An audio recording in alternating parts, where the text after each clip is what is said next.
Okay. Do you see it popping up? No. No? It's still waiting. Okay, yeah, it should. There we go, one concurrent viewer. Lovely. Cool. Still says, okay, now it started. Wonderful. Okay, so what does it look like? Like that. Wait, hold on, let it catch up. Yep. Or it looks like, What? now. That's so ugly. Yeah. Well, arc is looking very conspicuous in this.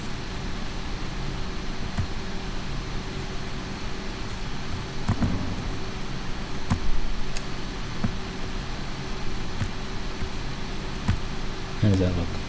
Wait, and then I go back to this. So now it looks like still this. I should fix up in a second. Wait. So now it looks like that. Wait. Still catching up. Nah, that's good enough. Oh, okay. Wait, can you see the top bar?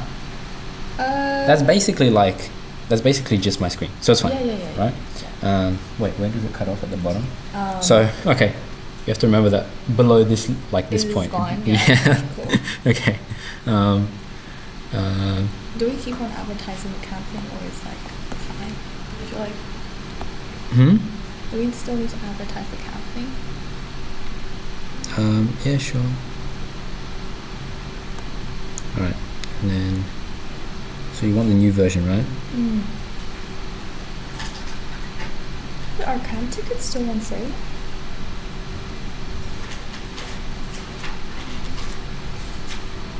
Yeah, I think they are. Oh, okay. Otherwise, there'll be not much point advertising, I guess. Yeah.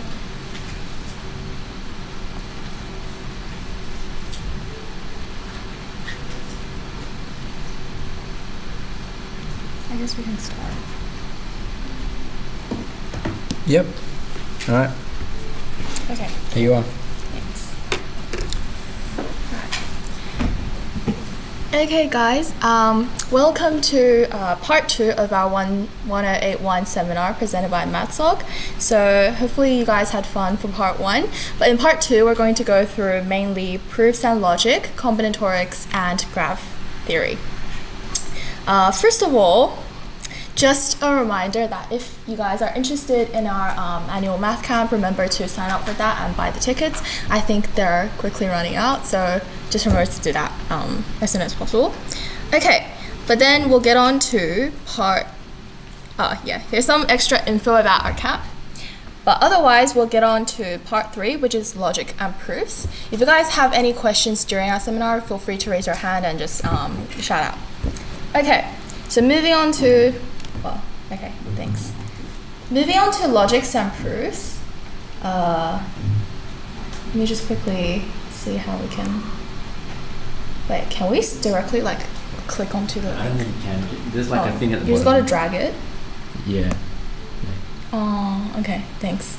Okay, logics and proofs. This might. Oh, great. Okay, so here is chapter 3 of 1081. And we're really just looking at different terminologies for proof and different methods of proof in this section. So we'll just start with an example. So here's a question where we have 4 arguments, arguments 1 to 4, telling us how students will perform based on different conditions. So based on those 4 arguments, we want to be able to deduce the students' grades based on what we've been told. So actually, because the names are quite long, let's just use, for simplicity, let's just, let's say X represents that Xavier passes, Y represents that Yusuf passes, and so on. Okay, and then we want to rewrite those arguments 1 to 4 using kind of like our notation for proof. So starting from argument 1, we have either Warwick or Xavier will pass, but not both. So basically translating that, what that means is we have, I don't know why this is erasing, but we have either W or X, but not both. So we use symmetric difference to notate that. And then argument 2 is Zoe will pass if Yusuf passes. So basically what that means is if we have W then we have Z. Argument 3 is saying that Yusuf will fail or Xavier will fail, so we can use Y or X to notate that. And finally, it is certain that Xavier will pass because he's top of the class. So basically, that just means X is true. So here we've translated our arguments 1 to 4 using the notation for proof. And which one is the easiest to start with? Introducing anything about the student's grades is really argument 4, because we know that X is definitely true. If X is definitely true, then we can go on to look at parts, arguments 3 and 1, which both involve X. So argument 3 is either we have Y or we have X. Actually, I think in this case, oh yeah, so either we have, this is actually negation of Y and negation of X. So that was a mistake. But basically, because we don't have negation of X, that means we must have negation of Y, which means that Yusuf will fail. So this is actually false. Okay, and once we have argument 3, we can go on to argument 1, which is either W or X, but not both. So here we have, because we already have X, that means we cannot have W. So again, W must also be false. And finally, moving on to the last argument, which is Zoe will pass if Yusuf passes. Now actually, we only know that since Yusuf has failed, we actually don't know whether Zoe will pass or fail, because a false can imply a false, but a false can also imply a true. So actually Z, we just have insufficient information, and we cannot deduce anything about that. So here, using our notation for proof, we're able to deduce the performance of each of our 4 students from the given arguments. So this is kind of a more formal way to write it out. You'll notice in this question, if you just argue based on logic and then actually just write out English sentences, it might be easier to deduce the final result, but we want to learn the formal notation. Okay, here is a sample answer. Oh, they actually just wrote out sentences. But anyways, okay, that's question 1. Any questions? No? Great. Okay, and then moving on to question 2, part 1. We want to construct a truth table for this sentence, which is P and Q implies Q implies P. So how can we construct a truth table based on P and Q statements? Basically, we've got to start by looking at cases of P and Q. So here we have P and Q, and then we have to look at P and Q, also Q implying P, and finally complete our original sentence based on that. So looking at PQ, we have 4 possible combinations. We can have true, true, true, false, false, true, and false, false. So remember, P and Q is only true when both PQ are true. True only if both are true. So in this case, we'll only have true for the first column, but then for every other column, we'll be having a false. And then Q implying P, remember that will only be false when Q is true and P is false. So why is that? Because we know that a true statement can never imply a false statement. That would be illogical. So in this case, we'll only have a false in the column of the true implying the false, which is the second one. So it will only be false here, but everywhere else it should be true. So finally, we look at our final implication statement. So remember this statement will also only be false if the first part is true and the second part is false. But we realize that we don't really have that combination anywhere. So in all other cases, this is going to be true because we don't have that true leading to false scenario in this case. So in this case, our statement is actually true no matter what, indicating that this must be a tautology. So a recap on tautology, contradiction, and contingency. Tautology is basically a statement that is always true no matter what. Contradiction is kind of like the opposite, so it's always false no matter what. And contingency just depends on what values P and Q take here. So since no matter what P and Q take, we always have this statement being true, then it must be a tautology. Okay, so that's this question, part 1. And here is a typed up solution, which you guys can take a look at. Okay, and then we'll move on to part 2, which is, suppose now we have a complete truth table for n propositions, P1 up to Pn. We want to find in how many of the 2 to the power of n lines, because we have that many propositions, would we have such that P1 implying Pn is going to be true. So an easier way to think about this question is actually thinking about how many ways can P1 implying Pn be false, and then subtracting that from the total number of lines. So then we would get that all the remaining lines must have P1 implying Pn being true, right? So in how many of those lines will they actually be false? Well, the answer is sadly already up there, but basically it will be false only when P1 is true and Pn is false. So that's kind of like a set combination of P1 and Pn's values. Now we know that for everything in between, that is P2 to Pn minus 1, they can take whatever value we want. So essentially for each of them, we have 2 options. And since we have n minus 2, because we have subtracted our P1 and Pn options, we have 2 to the power of n minus 2 possibilities for everything in between, which basically implies we have 2 to the power of n minus 2 lines where P1 implying Pn are false. So then we subtract the 2 to the power of n minus 2 from 2 to the power of n, which is our total number of lines, to get the lines that satisfy this condition. And by simply factorizing this, so by taking out 2 to the power of n minus 2, we'll get 2 to the power of 2 minus 1. Simplifying this, we get 3 multiplied by 2 to the power of n minus 2 lines, where this is satisfying. Right, so that's this question. Yeah, if no questions, if you guys do have any questions, just feel free to raise your hand at any point. Okay, our next question, we have a slightly long and complicated kind of wording. So we have A being a finite set containing n elements, where n is a number greater or equal to 1. And we want to consider a bijective function, f, that's given by a to a. So basically, that means f is a one-to-one function mapped just on a.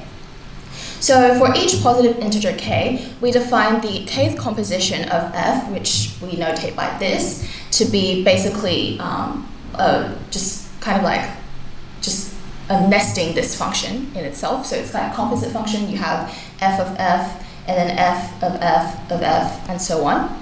So the number of iterations is denoted by k. And we also define f, the zeroth composition of k, to be just the identity function on a. So we want to prove that for each element, lowercase a, that's in this set a, there exists some positive integer k, such that we have the kth composition of f always equaling a. So actually, how can we think about this problem? This is actually a pigeonhole problem, because sort of a clue is that we know that a is a finite set. Okay, but then how many iterations could we have for this kth composition of f? We can actually have infinite iterations, right? So essentially, we don't even have to consider the infinite case. Let's just consider the n plus 1 iterations. So let's say we have f0, f1 of a, f2 of a, f3 of a, so on, up till fn of a. So here we have n plus 1 such compositions, right? Notice that the f0 of a is just a, right? So now we know that because a is just a finite set with n elements, and each of these functions are also bijective on a, right? Because we define if the original one is bijective, then kind of by the transitive property, you would also have the new function, the new composition also has to be a bijective function, which is one-to-one on a, which means that each of these has to take some value in this finite set a. And since we have n plus 1 such compositions, but only n different values that a has, then we know that at least 2 of those compositions, let's say the ith composition and the jth composition, they must take the same value, right? Because there's only a limited number of values that we can take for those. And those 2 values are both in a. So then we can just equate them. So let's just say that I is less than j. So we have fi of a is equal to jth composition, and then basically that notation. Okay, so then how can we figure out, basically we want to find one such composition that is equal to A, right? So what we can do in this case is actually take the inverse of the ith composition of A on both left-hand side and right-hand side. So on the left-hand side, we could easily just get, because the inverse with the original function just gives us what's inside the bracket. And the right-hand side, we would apply the same thing. So on the left-hand side, we actually just have A. Whereas right-hand side, if you think about it, the jth composition really just means having j iterations, right? And if we minus I iterations, then we just have j minus I iterations. So then we'll be able to get some composition of f, which is exactly j minus I composition of f, that would have to be equal to A. So here we found where k equal to j minus I satisfies this condition. And by pigeonhole, we'll be able to prove this problem. Right. Yeah. Here is a more formal notation. Any questions here? Yeah? Yeah. Okay. Yeah, this the wording of this problem is a bit long, but yeah, the idea is just really using pigeonhole. Okay. And then we have another question, which is we want to prove that for all integers n greater or equal to 8, there exists some natural numbers a and b such that we can write n in the form of 2 times a plus 7 times b. So kind of a hint into which method we should use for this question is it says proving for all integers n greater or equal to 7. So especially when they say all integers, that's kind of a hint that you can use mathematical induction to do this. So as long as we can prove that this is true for some base case, let's say 8, then, and we assume that for the kth case, where k is an integer, it's also true, and we've also proven that for the n equals k plus 1 case, it still holds true, then we can prove by mathematical induction that this entire statement is always true.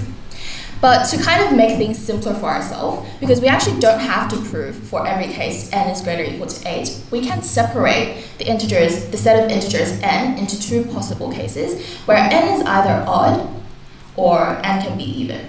And that includes the entire set of integers, right? So n equals even case is actually really easy to discuss, because we can simply let b be equal to 0, and then we could write that n is equal to 2a. And we realize that since we can always write any even integer this way, then this even case is just really trivial. We can just choose b being 0, and we'll be able to prove this statement. So we actually want to use mathematical induction to prove all the odd integer cases, in which case we'll start by letting n equals 9, which is our base case, because 9 is the smallest odd integer greater or equal to 8. Okay, so basically we want to be able to write 9 in the form of 2 times a plus 7 times b. And we realize that choosing a equals 1 and b also equaling 1 satisfies this, because we have 2 plus 7 equals 9. So our base case holds true. So then we move on to our assumption, which is let's assume that we can write this, let's say for the n equals k case, we can write that k is equal to 2 times a plus 7 times b for some natural numbers a and b. So that is our assumption, or our hypothesis. So we usually call this the inductive hypothesis. And once we have our hypothesis, we can move on to our actual inductive step, which is we want to prove that this is true for n equals k plus 1. But actually, we want to note that because we're proving for only odd integers, so it's not really k plus 1, but k plus 2. Okay, k plus 2.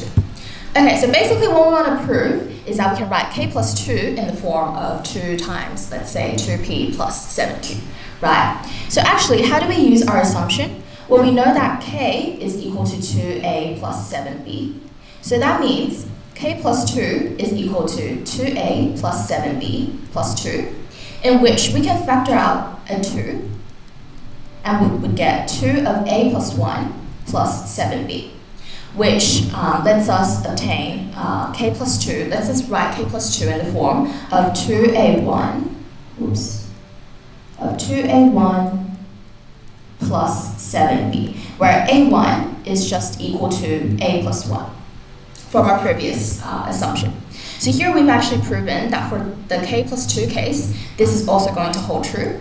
So then our final step is just by mathematical induction, or by induction, this is going to be true for all odd integers. And hence we have proven our statement for both the odd and even integer cases. So that's this question. Yeah. You can take a look at the type solutions.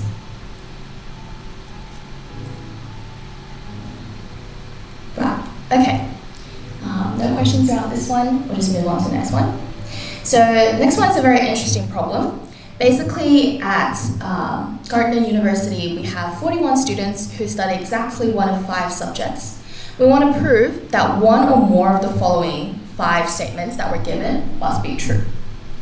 So actually, if you think about this question, it's pretty hard to do cases because we have 5 cases where each of them tell you that there's at least some number of students doing some subject, right?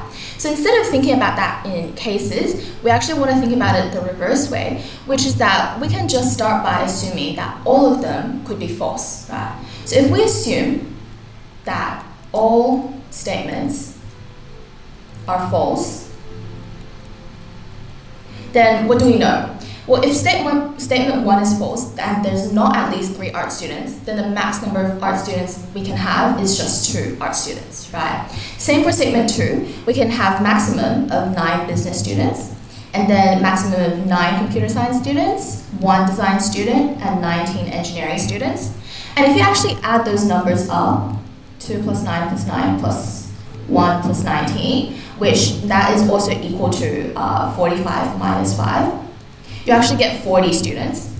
But then we're told from the beginning that we have 41 students in this university, which contradicts what we got from our assumption, right? And this indicates that our assumption must be false because of a contradiction. So, okay. So here we can use proof by contradiction to prove that our assumption is false. And what does it mean if our assumption is false? That basically, because we assume that all statements are false, right? Assumption being false basically just means that not all statements are false. So that means at least one of our statements must be true, and hence we've already proven this question.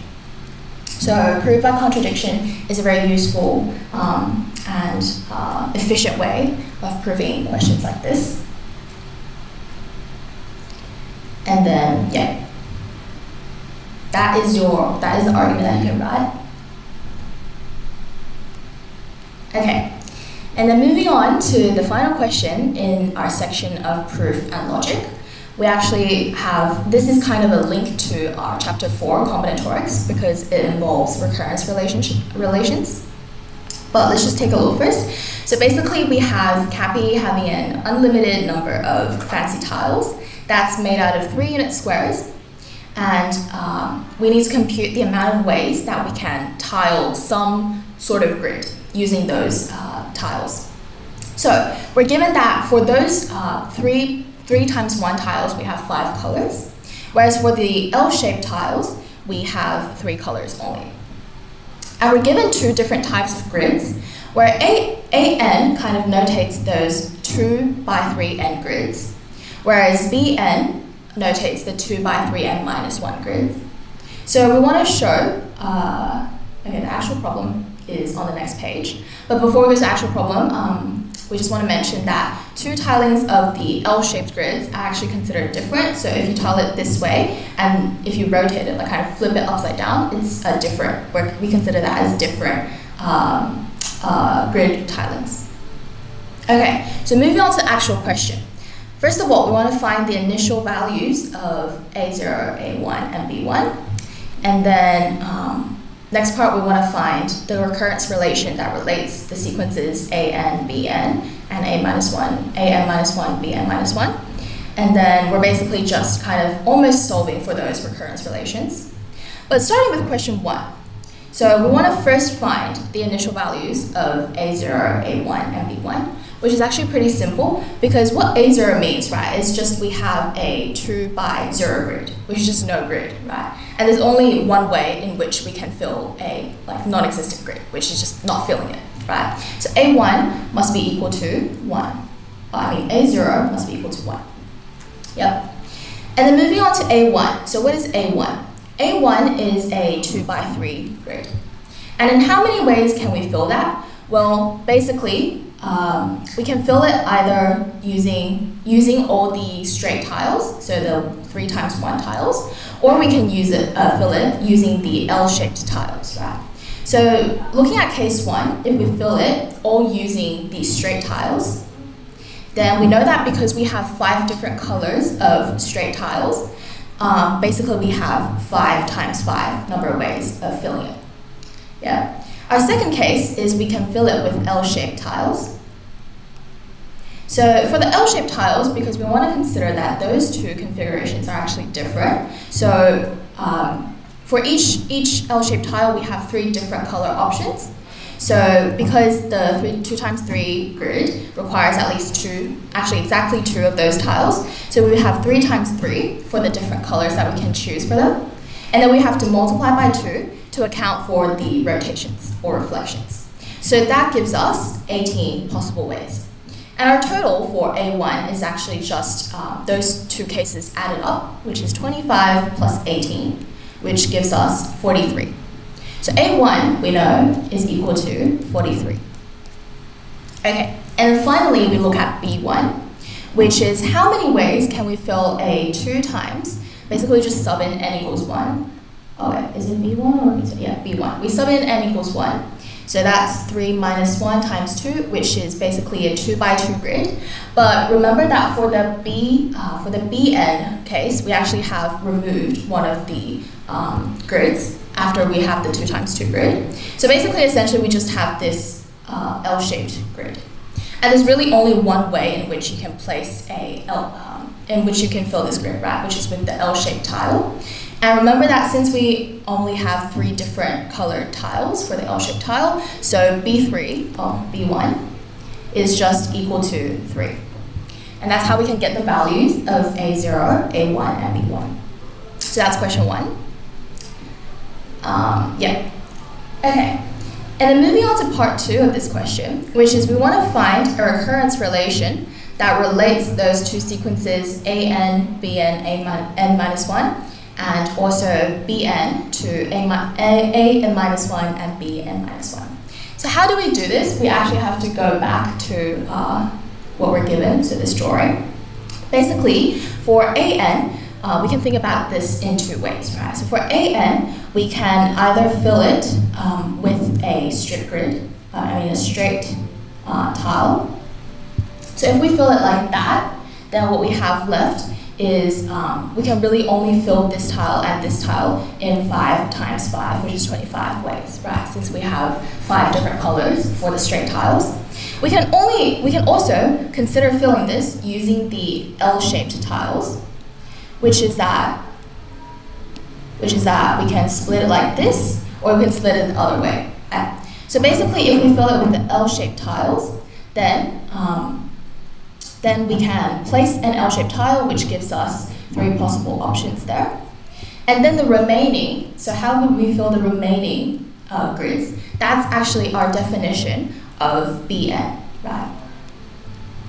So actually, if we look at how we want to fill this, we have to multiply by 2 as well to consider for the possible reflections. So that's actually 6 times Bn. And for our placing it with only straight tiles, we can, after we place those 2 straight tiles, if you think about the remaining possible grids, because actually here we're looking at just a 2x3 grid, but we're actually looking at An for our question. So for the remaining ones, you can imagine we're figuring out N minus 1 ways to place them.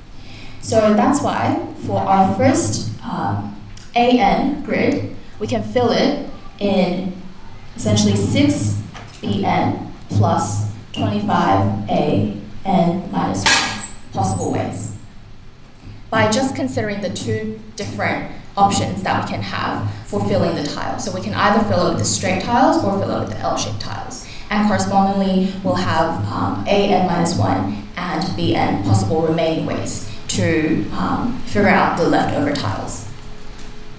So that is our question 2. And then moving on to question 3, which is, moving on to the second part of question 2, which is what we want to figure out how bn relates to an minus 1 and bn minus 1. So basically we are now looking at this grid. So if we look at this grid on the right, there's really also 2 ways of filling it, right? So either we could fill this part with an L-shaped tile, in which there's going to be 3 ways still. And once we've filled that, we have essentially an minus 1 ways of filling the rest. Or we can look at another way of filling it, is start filling it with these straight tiles. Oops. So how can we fill it with the straight tiles? Well, essentially we can't really fill the top yet. Let's start filling the bottom first. So there's really only one way of placing the straight tiles, which is like this. And we have 5 different color options for that, right? But then for our, once we've placed that, we realize that this remaining grid that we have left actually doesn't fit into either the AN or BN definitions. So then we have to place an extra straight tile on the top, such that we have a BN case left, or BN minus 1 case left. So then we would actually have 5 times 5, again, for the 2 straight tiles that we have, multiplied by BN minus 1. So that gives us 25, that is a mistake.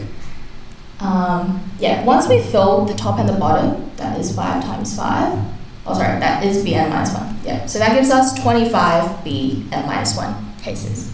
And for our first case, which is filling it with the L-shaped tiles, let's just quickly go back to that.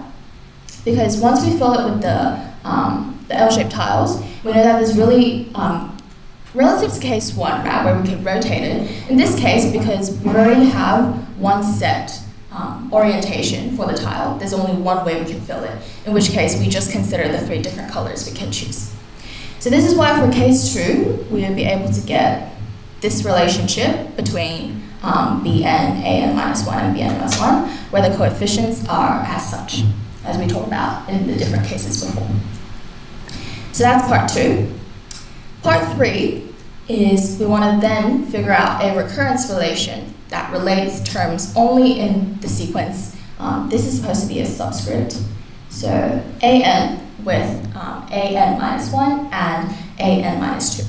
So essentially, how do we do that? We look at what we derived in part 2, right? So here we have a relation of An relating to Bn and An minus 1. And here we have Bn relating to An minus 1 and Bn minus 1. So essentially, we just kind of want to eliminate B from this, those 2 different expressions. So how can we do that? If we look at the first expression using the exact coefficients, right here. So if we look at this relation, we can subject Bn, in which case Bn is going to be equal to An minus 25 An minus 1 divided by 6. So that's our notation for Bn. And in this one, we can actually subject Bn minus 1. So Bn minus 1 will be equal to Bn minus 3a minus 1, n minus 1, divided by 25, right? So here you actually, you have 2 options, which is you can either kind of re-index this such that you get Bn minus 1, or you can re-index this. But just for simplicity, let's say we re-index this. So then we would actually get that Bn minus 1 is equal to An minus 1 minus 25 An minus 2 divided by 6. And then now we have another expression in Bn minus 1. So we can essentially just equate those 2 and then do some algebra and figure out what's the relationship between An minus 1 and An minus 2. So I'm not going to go through the algebra. The algebra is as such, basically just substitute one expression into the other one. And then finally, we'll be able to get this relation after simplifying, which is that An is equal to 68 of An minus 1 minus 625 of an minus 2. Which I believe brings us to the last part of the question, which is finding a closed formula for an. So that relates to chapter 4, which is combinatorics and recurrence relations. Basically, if we want to find the values of k1 and k2, we just have to solve this quadratic. So this quadratic where we say, let's say this is r squared minus 68r plus 625 is equal to 0. So basically, if we solve this quadratic and find its roots, we'll be able to find the values of k1 and k2 corresponding to those two roots. If you look at this quadratic, you'll realize that we actually can't cross-factorize it, so you can only use the quadratic formula, in which case you'll just say r is equal to 68 plus minus square root 68 squared minus 4 times 625 divided by 2, divided by 2. And then that's it. So after simplifying things, I believe you actually can't get rid of the square root, so we'll just be getting a pretty complicated number.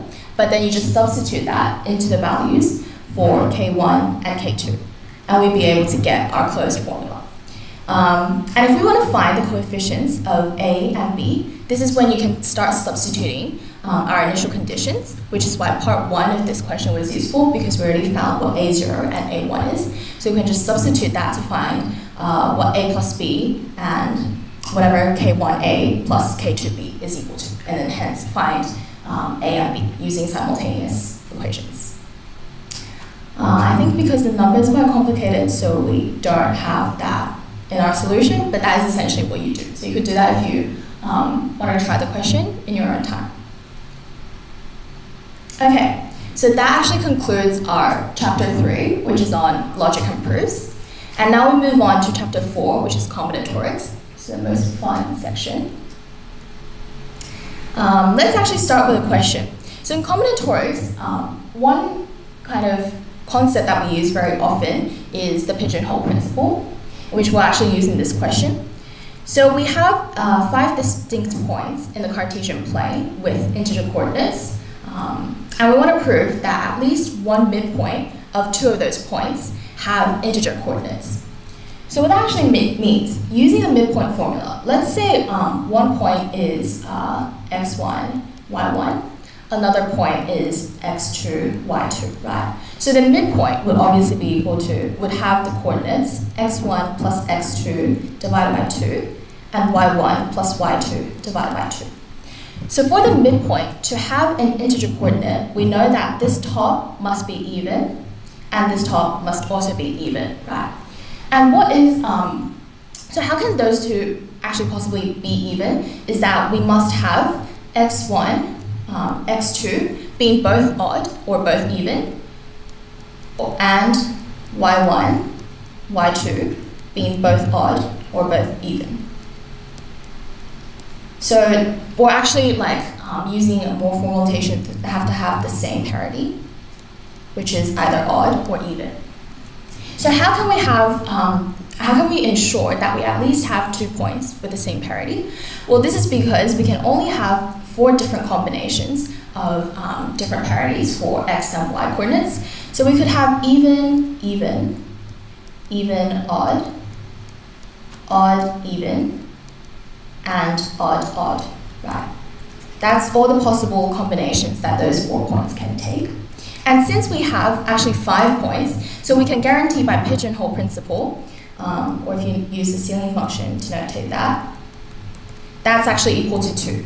So that guarantees that at least 2 of the points will have to have the same parity, in which case their midpoint is going to have integer coordinates. So by pigeonhole principle, we can solve this problem. Yeah, I think that's a diagram showing you what pigeonhole principle. It's not really conceptual, but it's just pigeons. Okay, yeah, that's the formula we most often use for pigeonhole when we have n pigeons and k holes. So basically, we just do n divided by k and then take the ceiling function of that, which gives us the closest integer that's bigger than n divided by k. Okay. Yeah, and that is the answer for this question. So moving on to the next question, where we want to find how many different ways can we distribute 80 identical balls and 40 distinct lollipops amongst 8 children. Part A is with no further restriction, and part B is with each child getting at least 1 ball and exactly 5 lollipops. Okay, so looking at part A first, with no further restriction. Basically, we are distributing 80 identical balls and 40 distinct lollipops at the same time amongst those 8 children, right? So it's actually easier to look at it in 2 ways. In one way is how many ways can we distribute the 80 balls, which are identical, to 8 children. And then the second is, well, how many ways can we distribute 40 distinct lollipops amongst those children as well. So we can just figure out how many ways we can do 1 and 2 and then multiply them to get the number of ways we can do this, the total number of ways that we can do this. So let's look at the first case, which is how can we distribute 80 identical balls to 8 children, right? So let's say we use x1, x2, x3 up till x8 to notate the number of balls that each child gets. So we just know that from this, we know that x1 plus x2 plus everything up to x8 should be equal to 80. Right, so this is pretty much like a standard stars and bars question where we pretty much have 8 minus 1 bars that we can place in this, which is 7 bars. And then how many stars are we distributing? We're distributing 80. So then we would have 80 plus 7, choose 7 in total ways, which is 87, choose 7. And since part A is saying with no further restriction, so in this stars and bars method, we just have that xi must be a natural number, right? In which case, we actually satisfy this condition because we can have one child getting no lollipop, so we don't have to worry about that. And then we move on to the second case, which is how can we distribute 40 distinct lollipops amongst 8 children. So we kind of want to consider it from the viewpoint of the distinct objects, which is for each distinct object, how many different options do we have? So for one lollipop, we have 8 different children to give it to, right? Which means we have 8 options. And then for the next lollipop, we also have 8 options, and 8 options, and so on. Where for each of the lollipops, we always have 8 different possible options, right? So that is 40 times, which gives us 8 to the power of 40. And our total number of ways where we can distribute both 80 identical balls and 40 distinct lollipops is just going to be the number we found in 1 and the number we found in 2 and multiplying them. So in total, we would have 87, choose 7, multiplied by 8 to the power of 40 number of ways to do this. So that's part A. Right. Yeah, that's part A. And then moving on to part B, which is how can we do this now with each child getting at least 1 ball and exactly 5 lollipops. So now the conditions are a bit different, which means we have to write new equations. So here again, we want to consider from in 2 cases. Where is the okay. So now we want to consider how many ways can each child get at least 1 ball, and how many ways can they each get exactly 5 lollipops. So let's look at the lollipops case because that's a bit easier to figure out. So exactly 5 lollipops, right? Basically, starting from the 40 lollipops, you can first choose 5 lollipops for 1 child, and then we will have 35 lollipops left, right? And then for the second child, we're giving it 5 again, so 35 choose 5. And then we would have 30 choose 5, 25 choose 5, and so on, until we get to 5 lollipops left, in which case we'll just have 5 choose 5, which is just one way of giving it to the last child.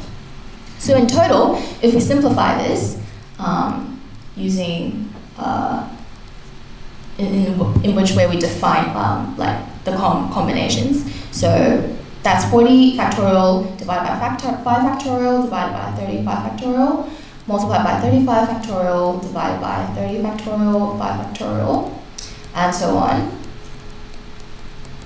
Okay, so you realize that if we write out this entire sequence, starting from the second fraction, the top will cancel out with this bottom, and then you can expect that the third fraction, top 25 factorial, 30 factorial is also going to cancel out with this, and so on. So basically, we've gotten rid of all the top parts of those fractions. So then, we only have 40 factorial left on the top. And the bottom ones, besides the ones that get cancelled out with the next fraction, we will always have the 5 factorial left in each fraction, right? And since we have 40 up to 5, which is, we're going to have 8 of those fractions here, that's going to be 5 factorial multiplying itself 8 times, which is just 5 factorial to the power of 8. And that would be our total number of ways of distributing exactly 5 lollipops to each child. And now, we want to consider how many ways can they each get at least one bowl.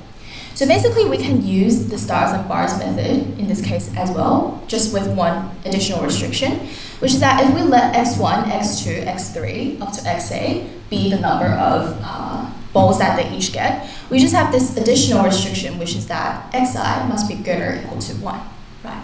In which case, we can just write each xi in terms of, let's say, each xi is equal to yi plus 1, where y is going to be a natural number.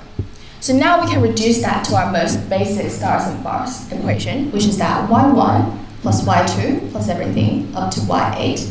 And because we're changing x1 into y1 now, so basically we're adding 1, 1, 1, and adding that 8 times. And that is equal to 80.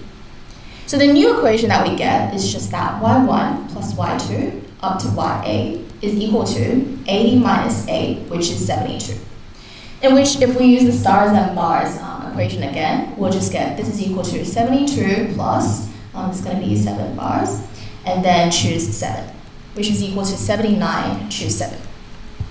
So that is one way you can do it. Alternatively, you can also consider, if we want each child to get at least one bowl, then basically, if we want to guarantee that they each get at least one bowl, we just distribute 8 bowls to each of them. We just distribute 1 bowl to each of them first, right? Which guarantees that they all have at least 1 bowl. And then we just have 72 bowls left. So then we just have x1 plus x2 up to x8 is equal to 72, in which we get the same equation anyways. So you can consider it from either of those two perspectives, but you would be able to get the same answer. So our total number of ways that we can do this is just the product of those two, which is going to be 79 choose 7 multiplied by 40 factorial divided by 5 factorial to the power of 8. And that would be our final answer. Okay. So the answer is, the typed answer is given here.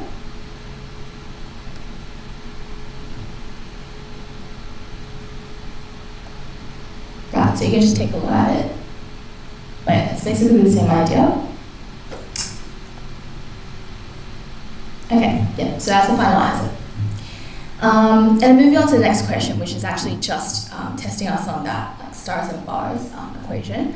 So we have x1 plus x2 plus everything up to x6 is equal to 36, where they're all non-negative integers, so that's a pretty standard equation. But we want to find how many solutions are there with 2 restrictions. One is that all of those x's have to be odd, and secondly is that they all have to be less than or equal to 7. So let's start considering that from the first restriction, which is that they all have to be odd. So we know that if an integer is odd, then we can write it in the form, let's say, we can write xi in the form of 2yi plus 1, where yi is going to be a natural number, so y has to be more than or equal to 0.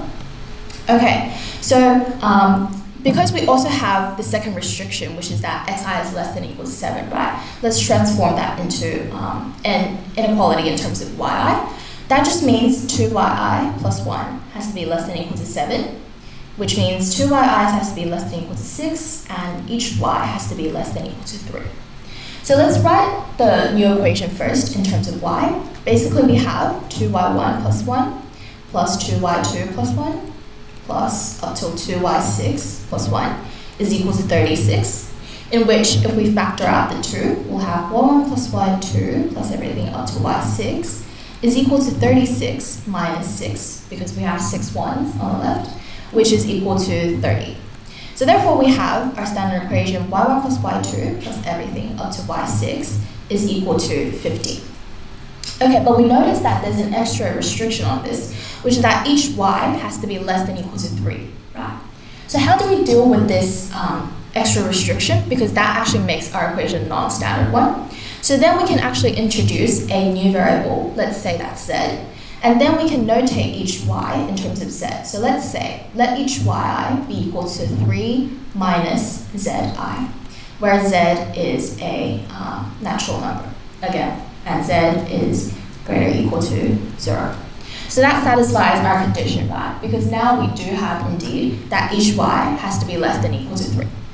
So we can now write our new equation, which is that 3 minus z1 plus 3 minus z2 up to 3 minus z6 is equal to 15. And hence, we would get that, I'll just write that on top, z1 plus z2 plus everything up to z6 is equal to 18 minus 15, which is equal to 3.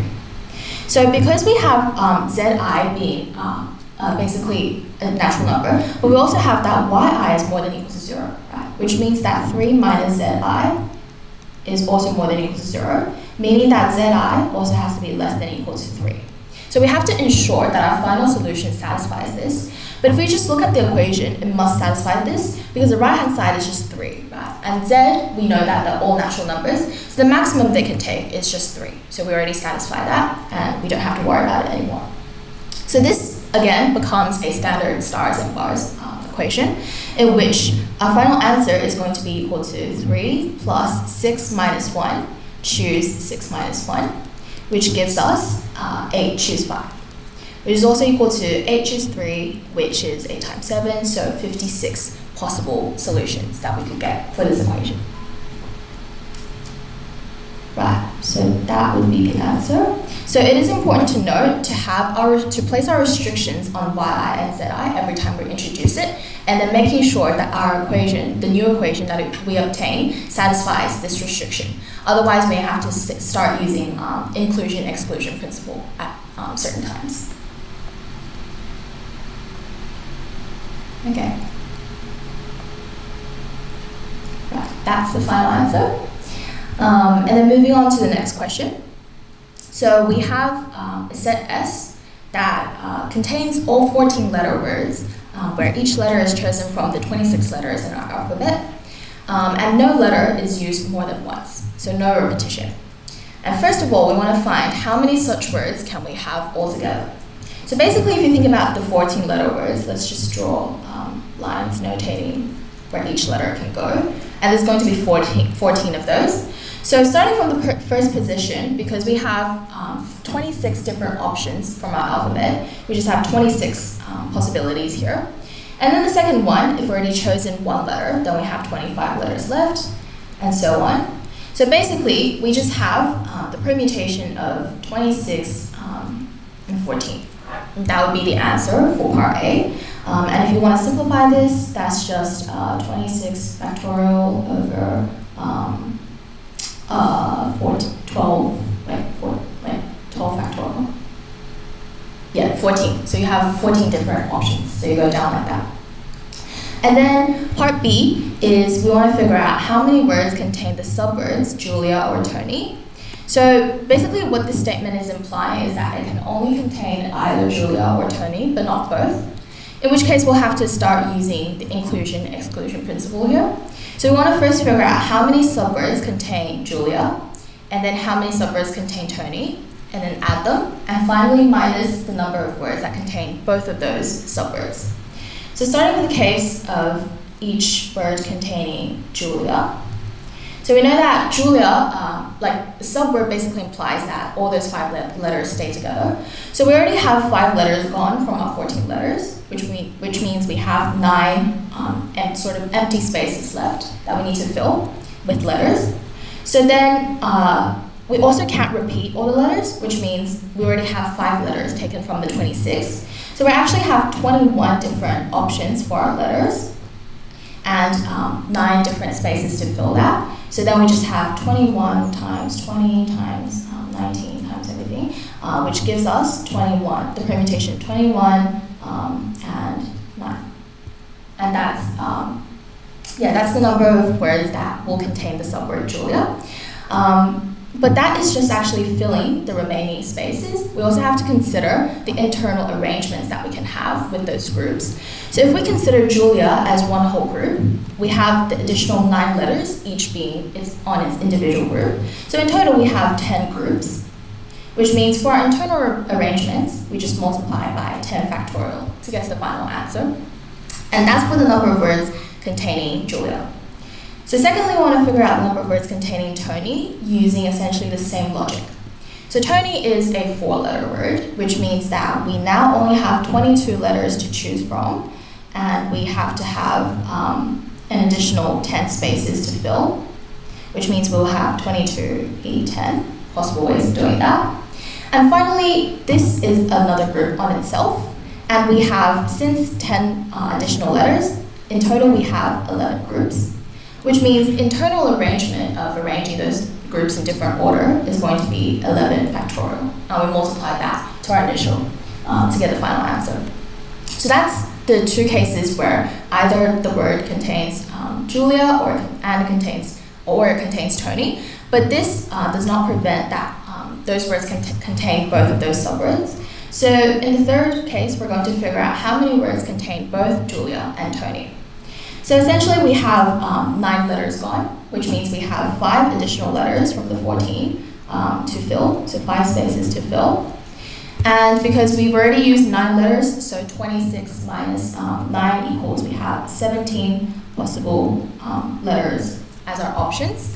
So that is 17P5. And how many ways can we arrange them internally? Well, those 2 are essentially groups on themselves. So that's 2 groups. And because we have 5 additional spaces, in total we would have 7 groups. Yeah, we would have 7 groups, which just means we multiply that by 7 factorial to get to the final answer. And using inclusion-exclusion principle, we should be adding the number of words that contain Julia. So that is case 1. And then also adding that to case 2, which is number of words that contain Tony. And then finally minusing the number of words that contain both to get the ones that only contain Julia or only contain Tony. So that would give us, if we simplify it, that should give us, yeah, actually they didn't simplify it, but you can also write it as an expression like that. So that is the number of words satisfying this restriction. Okay, and then finally we have how many words contain all 5 vowels, which is actually the easiest in this question, because if you want it to contain all 5 vowels, that basically means for the remaining 9 spaces, you just have 26 minus 5, which is 21 letters to choose from. So you essentially just have to choose 9 letters from the 21 and then start arranging the internal groups, which is all 14 distinct groups. So that's why we have 21 choose 9 multiplied by 14 factorial for this subpart of the question. And I think that concludes my section. I'll hand over to Rashid, which will take you. Can you clarify something? Yes, Julie. It's inclusive. We subtract, so that we don't double count. Oh yeah, sure.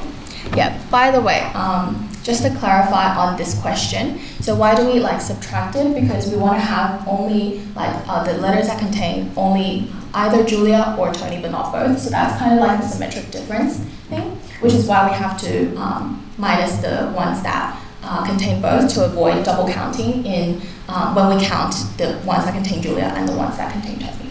That's yeah. Okay. Well, you can explain that again.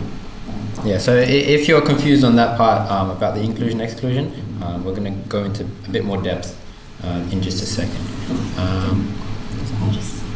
Okay. Thank you, Jenny. So let's go on with the next question. Okay, so another combinatorics question. 4 friends, June, Alex, Wayne and Joe, are playing a hand of bridge. A standard pack of 52 playing cards is dealt, giving each player 13 cards.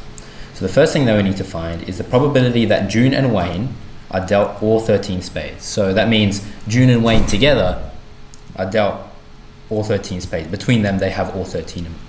So here we should note that we're trying to find a probability, right? In order to find a probability, we, intuitively just want to divide the number of correct outcomes, or the number of cases satisfying the requirement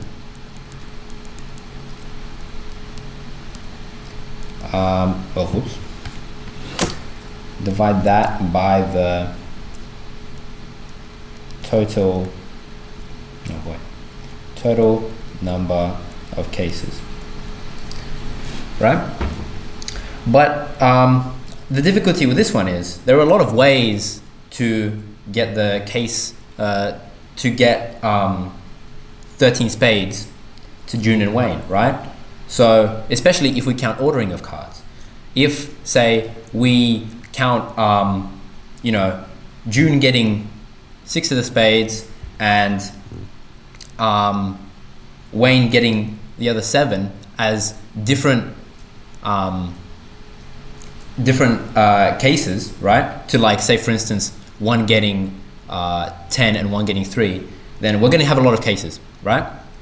So in order to make this easier for ourselves, we need to basically disregard the ordering of the cards, right? And just consider what cards are we actually choosing to give to that pair, right? So conceptually, this would kind of mean that we have like this bucket, right? That's labeled, what's your name? June and Wayne. And we're putting 26 cards in that bucket, right? Because June gets 13 and Wayne gets 13. So we're counting the number of selections that we can make of 26 cards that end up with 13 spades, right? So how many such selections are there, right? Well, we're choosing from a set of 52 cards, right? 52 cards in total. But we're already selecting the 13 spades. We know that the 13 spades have to go in there, right? And that leaves us 13 more cards to select from the remaining 39 cards, right? So the number of ways is actually going to be 39, choose 13, right? Because the only way that we can differentiate the cases is through the remaining 13 cards that aren't spades. And we're choosing that from the remaining 3 suits, right? And intuitively, the total number of cases is just the total number of selections of 26 cards that we can put in this June and Wayne bucket, which would just be selecting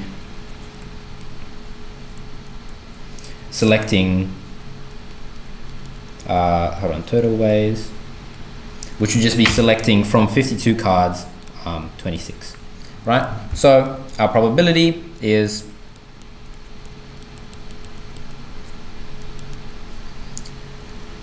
(39) choose 13 over 52 choose 26. Hopefully that makes sense. All right. Now let's have a look at part B. So for part B, it's asking us to find the probability that the cards dealt to June and Wayne contain at least one complete suit, right? So it could be 13 spades, or 13 hearts, or 13 clubs, or 13 diamonds, or maybe they even get, more than one complete suit altogether, right? So say for instance they get the 13 spades and the 13 hearts. So in this case, right, what we should notice is that the cases that we're counting, the different cases satisfying the requirement they're counting, is would be included in the set of ways to give them at least one complete suit.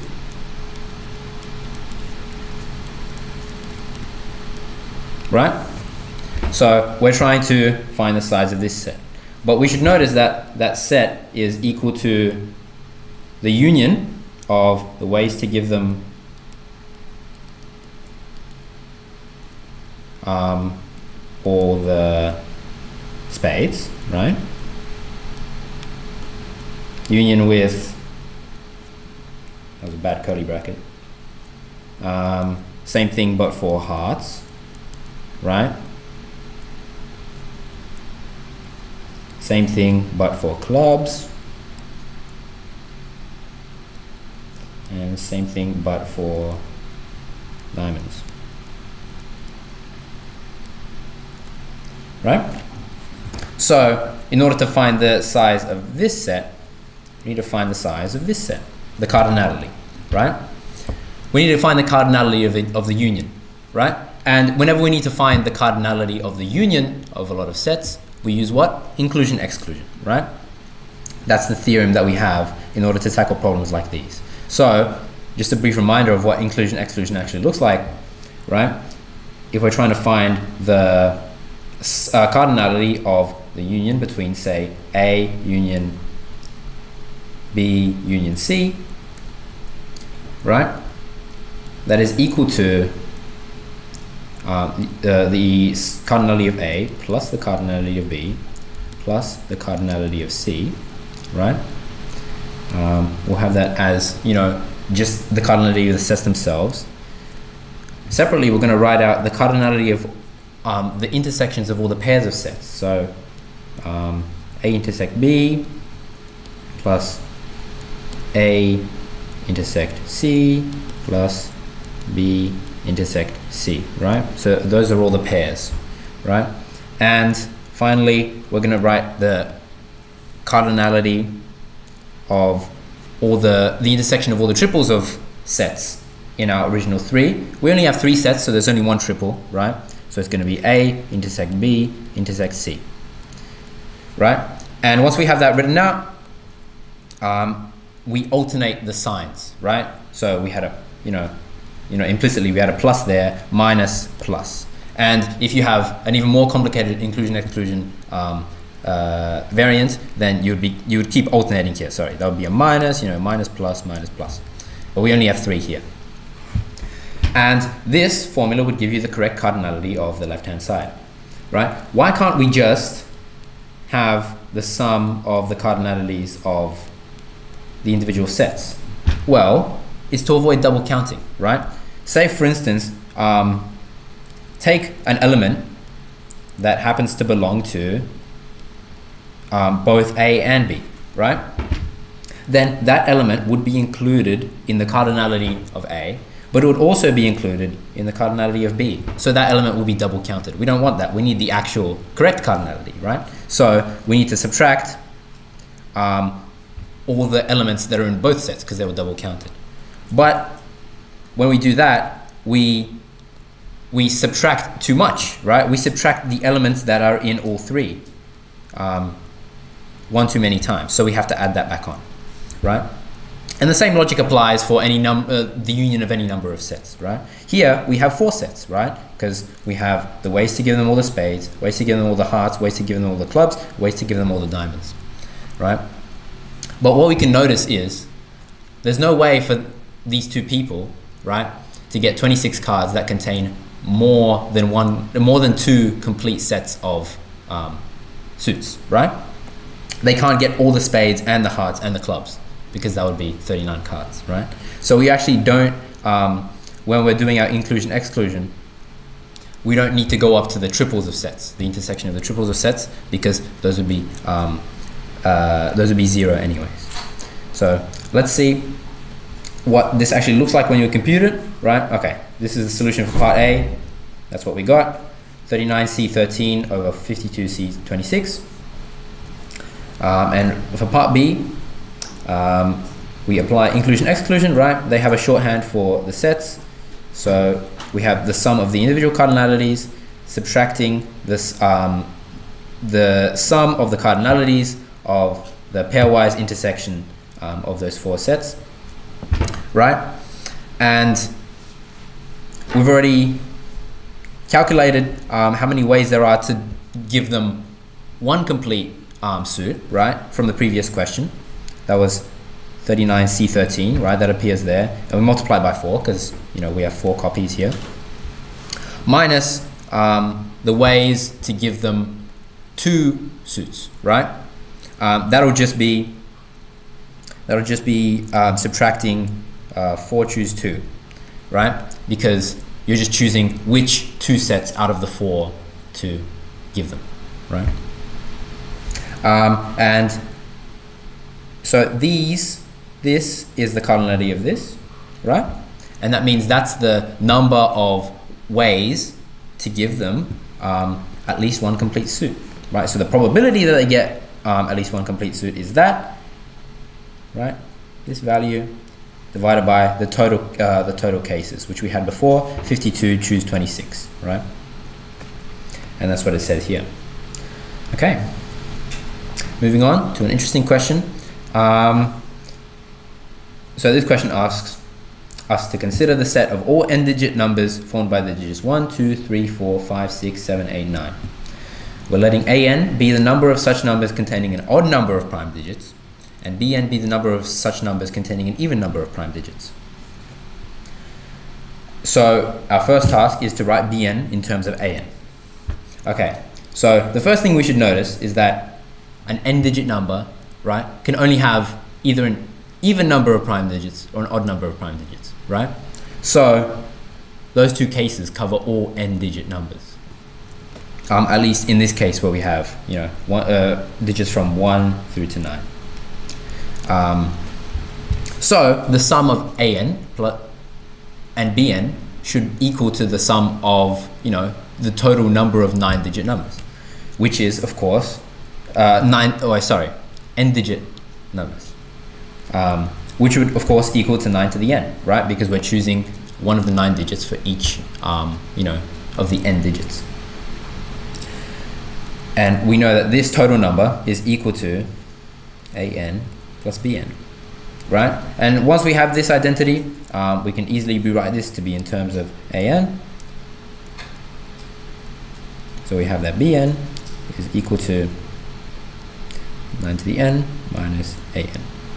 Okay, hopefully that makes sense, right? That's relatively easy. Now, onto something slightly harder. We need to obtain a recurrence relation for an. So let's have the answer to part A just in the corner here so we don't forget it. Bn is equal to 9 to the n minus an. Okay, so whenever we want to obtain recurrence, right, in a kind of an abstract situation like this, it's good to consider how you can build up from an n-1 case to an an case, right? So let's consider an n-digit number, right? So this kind of segment, that's going to have our n digits, right? And if you'll bear with me, I'm just going to separate out that first digit, right? We're going to have one digit here, and we're going to have the other n-1 digits here, right? However many n-1 is, right? And we're trying to find an, right? So we know that this is going to have an odd number of prime digits, right? Well, how can we make this number have an odd number of prime digits? Well, one way is to have this be this first digit be prime, right, and have an even number of prime digits in the other n-1 spaces, right? And how many ways are there to do that? Well, first we have to select the prime p that we use, of which there are 4, right? And then we have to find out how many ways are there to have an n-1 digit number with an even number of prime digits, right? And we already know what that is. That's b n-1. So that's in the case where the first digit is prime, right? But we need to add on the number of ways in which the first digit is not prime. So if the first digit is composite, then in order for this number to have an odd number of prime digits, then the odd number of prime digits has to be distributed among the other n-1 spaces, right? And how many ways are there to do that? Well, there are 5 selections for the composite number, and there are an-1, n-1 digit numbers with an odd number of primes, right? So there we go. There's our expression for an. But in order to make this a recurrence, we do want it to be purely in terms of, you know, a. But we have a b in here, so we can just substitute what we had before up here, right? We have bn expressed in terms of an, so we'll just substitute that in, and we get that an is equal to 4 times 9 to the n-1 minus a n-1 plus 5 times a n-1. And that actually simplifies to a n-1 plus 4 times 9 to the n-1. And there we go, that's our recurrence. Let's check that with the written answers. And that's what we get. Lovely. Okay, so now to a more of a formal treatment of recurrence relations. We did touch on them before a little bit. So the definition: a general recurrence relation of order k has the form an plus, you know, constant times an-1 plus blah blah blah plus constant times an minus k, right? So the amount that you subtract from that index is the order, right? So there are going to be k plus 1,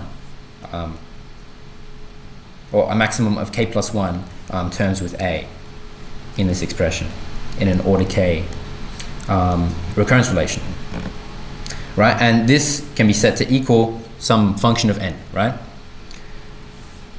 Okay, so we work with linear recurrence relations in this course, right?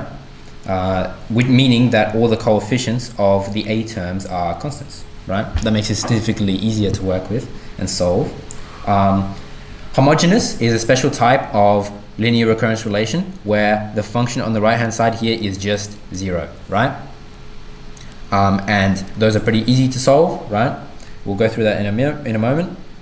And non-homogeneous ones are a bit trickier to solve. That's when the function here is not equal to 0. So the general idea with these, right, with these recurrence relations, is that if you take the simplest case, right, where an is equal to, you know, some constant times an minus 1, well, there's a very obvious solution here that begs to be mentioned, which is that an is just equal to c to the power of n, right? Because every time you go up an index of a, you just multiply by another c, right? But obviously you can also multiply by some constant, right? Oh wait, sorry, I shouldn't use a. Some constant, right? And it'll be a solution for any value of a. And the way that we generalize this to harder recurrence relations is that we notice that this equation is sort of a similar form to this one, right? And in fact, if we apply the same guess, right, where an is some sort of exponential function, we get actually reasonably close to finding a solution. So our general process for solving these is going to be applying, you know, educated guesses.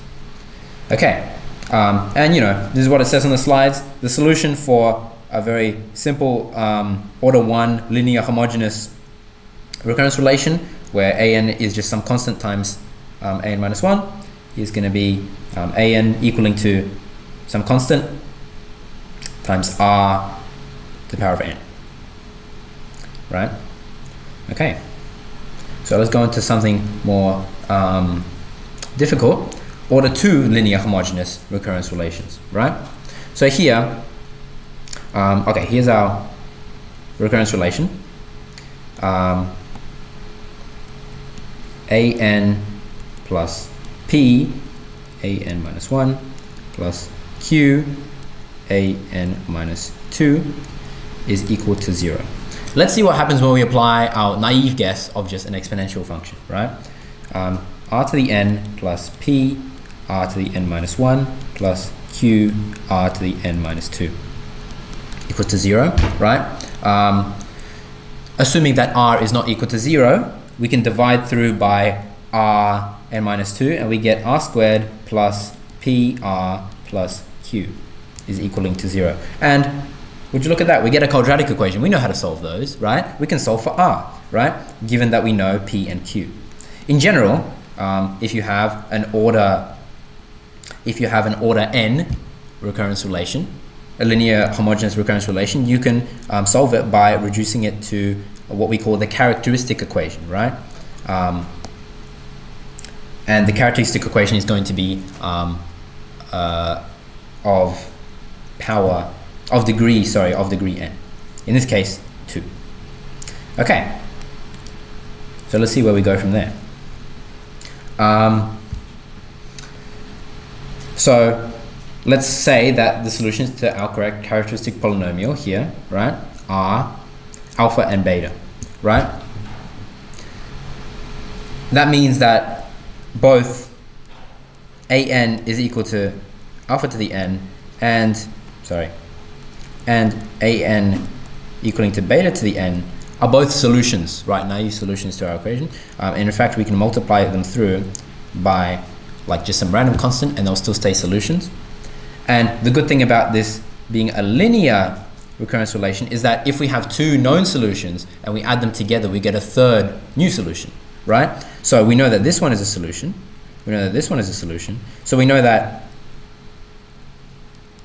an equaling to some constant times alpha to the power of n plus some constant times beta to the power of n is also going to be a solution, is also going to check out, right? And in fact, there are ways to prove that for an order 2 a linear homogeneous recurrence relation, this is the general form of the solutions. All solutions to that equation are going to be of this form, right? And the proof involves proving that the set of solutions is of dimension 2, which involves some linear algebra, which I'm sure you're familiar with, but it's beyond the scope of this course. It's just if you're interested. So that is, of course, assuming that the roots that we get, alpha and beta, are real and non-equal, right? Because then you get two unique kind of solution types that you can then add together. If they are real and equal, right? So that would happen, for instance, if our characteristic polynomial ended up being like r squared minus 2r plus 1 equal to 0, then, the only values of r that solve this are just 1, right? The way that we get around this and still get a general solution with two free variables is that we multiply one of the r to the n exponential terms by n, right? So just to summarize, if you solve your characteristic polynomial and you get two roots that are equal, right, then as usual, alpha to the n is a solution, but also n to the alpha to the n, n multiplied by alpha to the n is also a solution, right? And you can apply the same kind of generalization trick from before to get this general expression for the solution, right? And finally, as a third case, then if alpha and beta, your two solutions, are complex, right? Well, necessarily they'd be conjugates of each other because you're going to get a real characteristic polynomial. Then the general solution is of this form, right? So yeah, this is something definitely worth remembering for the final, right? Because you're going to be solving linear homogeneous order 2 recurrence relations of various forms, and you may run into all three of these cases, right?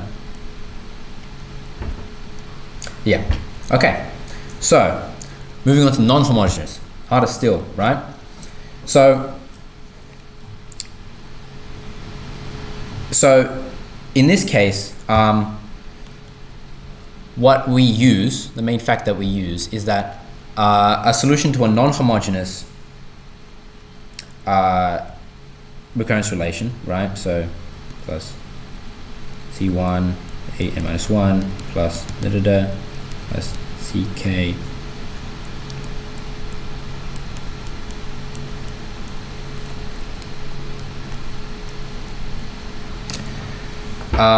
if we get an equation like this, right, and it's non-homogeneous, so this Fn is not 0, then the form of our solution is going to be equal to Hn,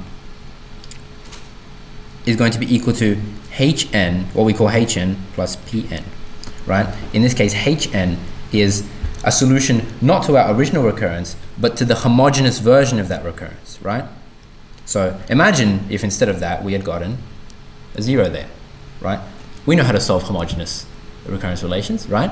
And we're going to call the solution to that Hn, right? And then Pn, okay, so solves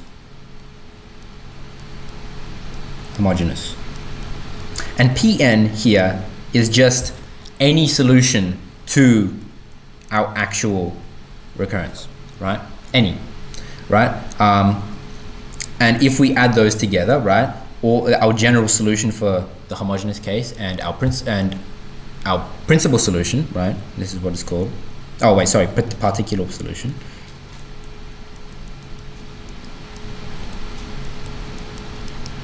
Then once again, we're going to get a general solution for this non-homogeneous recurrence relation, right? Once again, because the dimension of our solution space is going to be equal to the dimension of this our set of Hn.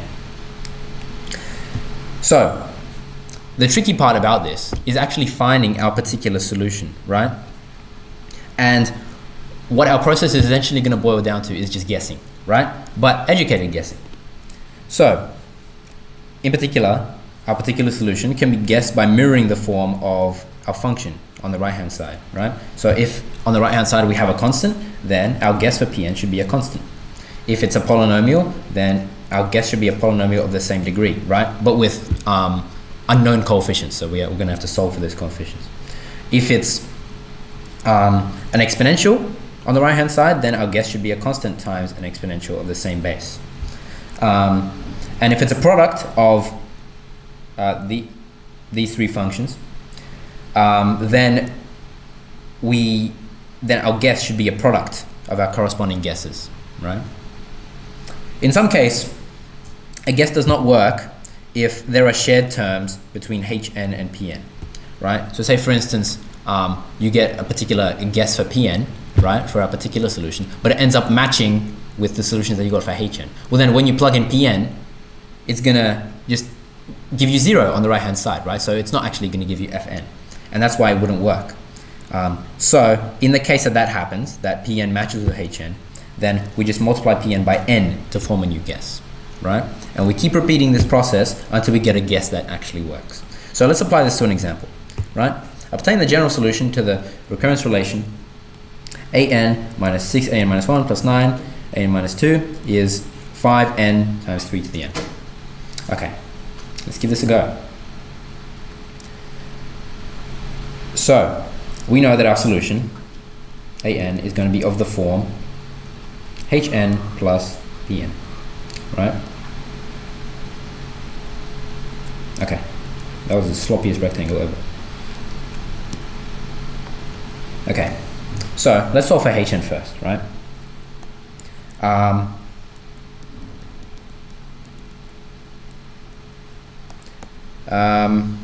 In order to not waste time, let's just write down the correct characteristic polynomial for this recurrence relation, right? We're going to have an r squared here, an r here, and just nothing here. So our characteristic polynomial is going to be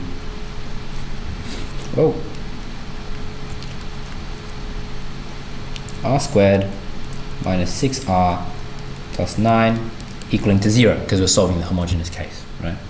And you should be able to see pretty clearly that that's the left hand side there is equal to r minus 3 squared. So r equals 3. Okay, this is a bit troublesome. We only get one solution for r, right? That means that our general solution is not going to be the sum of two different exponentials. We're going to have to multiply one of them by n. So what that means is that the general solution for an is going to be some constant times 3 to the n plus some other constant times n times 3 to the n. There we go. Oh wait, sorry, not an. I mean hn. Right? Okay, we've got our general solution for hn. Now it's up to us to find pn.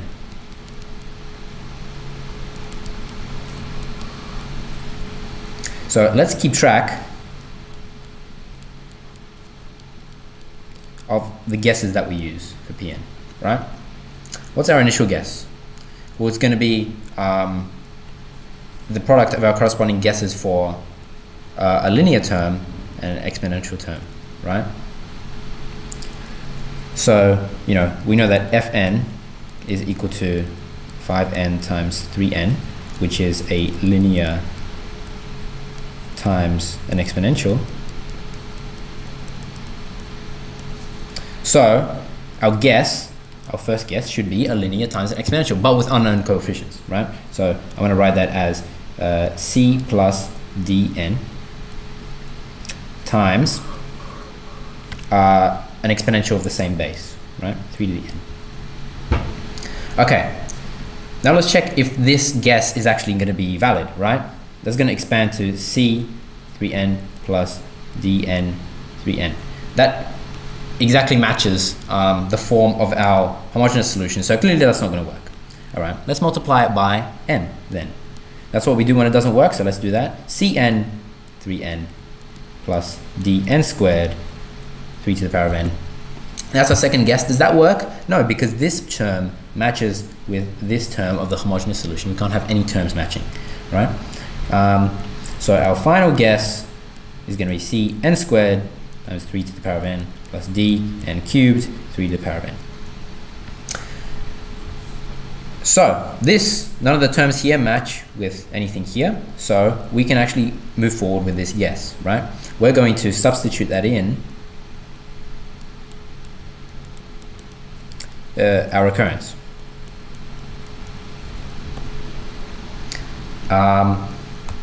It's going to be quite messy, but we'll give it a go. So cn squared 3n plus dn cubed 3 to the power of n minus 6an minus 1, which we're going to write as minus 6cn squared. Oh wait, sorry, minus 6cn minus 1 squared 3n minus 1 minus 6 dn 1 cubed 3 to the n minus 1, and then plus 9an minus 2, which would expand to be 9c n minus 2 squared 3n minus 2 plus 9 dn n minus 2 cubed 3n minus 2, and that all equals to 5n times 3 to the n. We just subbed it in, right? Okay, very messy equation, and obviously I don't want to expand that. You don't want to see me expand that, so we're not going to do that. But the idea is that once you do and you bring everything over to the left hand side, you're going to get something of the form alpha n cubed plus beta n squared plus gamma n plus delta is equal to 0, right? And this alpha, beta, gamma, delta, those are going to be in terms of c and d, right? And therefore you know that this is going to equal to 0, this is going to equal to 0, this is going to equal to 0, this is going to equal to 0, the coefficients I mean, right? And that way you're going to be able to solve for c and d. So let's see what happens when we actually solve for this. Yep, okay, solving homogeneous, yada yada. subbing it in. There we go. So they subbed it in the same way that we did. And once you actually simplify this, you know, the coefficients of n cubed and n squared end up actually becoming 0. You only get the linear terms here, and you end up solving for C and D to get that C is 5/6 and D is 5/2. So Pn, just subbing our values of C and D back in, are this, right? And so to obtain our general solution, we just add that to our general homogeneous solution to get our general solution for this recurrence relation. How do we know that it's actually the general solution? Because there's an recurrence relation of order 2, and we have 2 free variables here.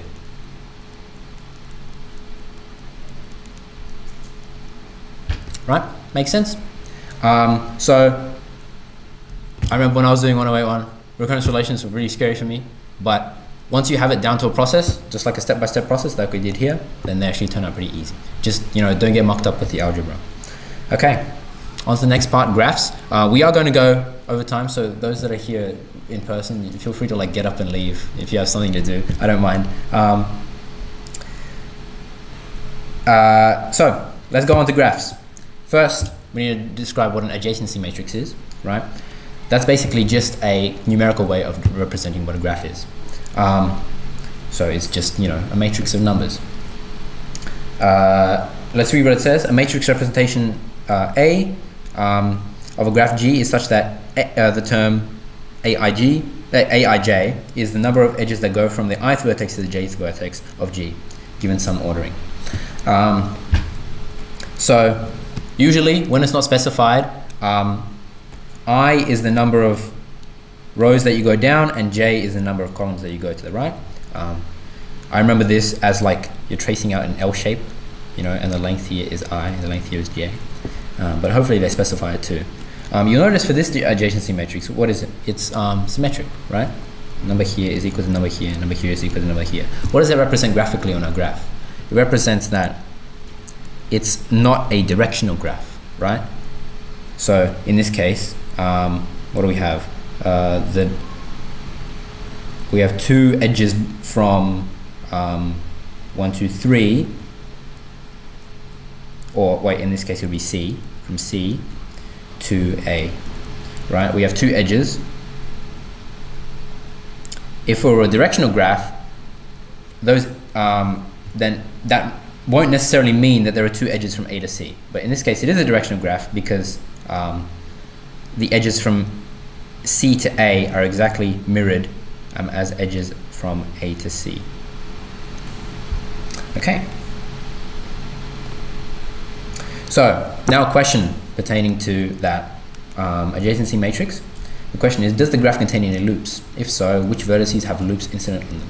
So a loop here is defined as an edge from a vertex to itself, right? So how do we figure that out? We look at the diagonal of the matrix, right? Because that shows what edges connect to themselves. What edges connect a node to itself, right? And we do have actually non-zero entries in the diagonal. That means we do have loops, right? For example, we see that there are 2 edges connecting A to itself. No, so not only will there be 1 loop at A, but actually 2, right? That's what it would look like. So yeah, it says A and B have loops while C and D do not. Another question, does the graph contain any parallel edges? Give all such examples of edges if such edges do exist. So a parallel edge is defined as a set of size greater than 1 of edges which all coincide at the same vertices.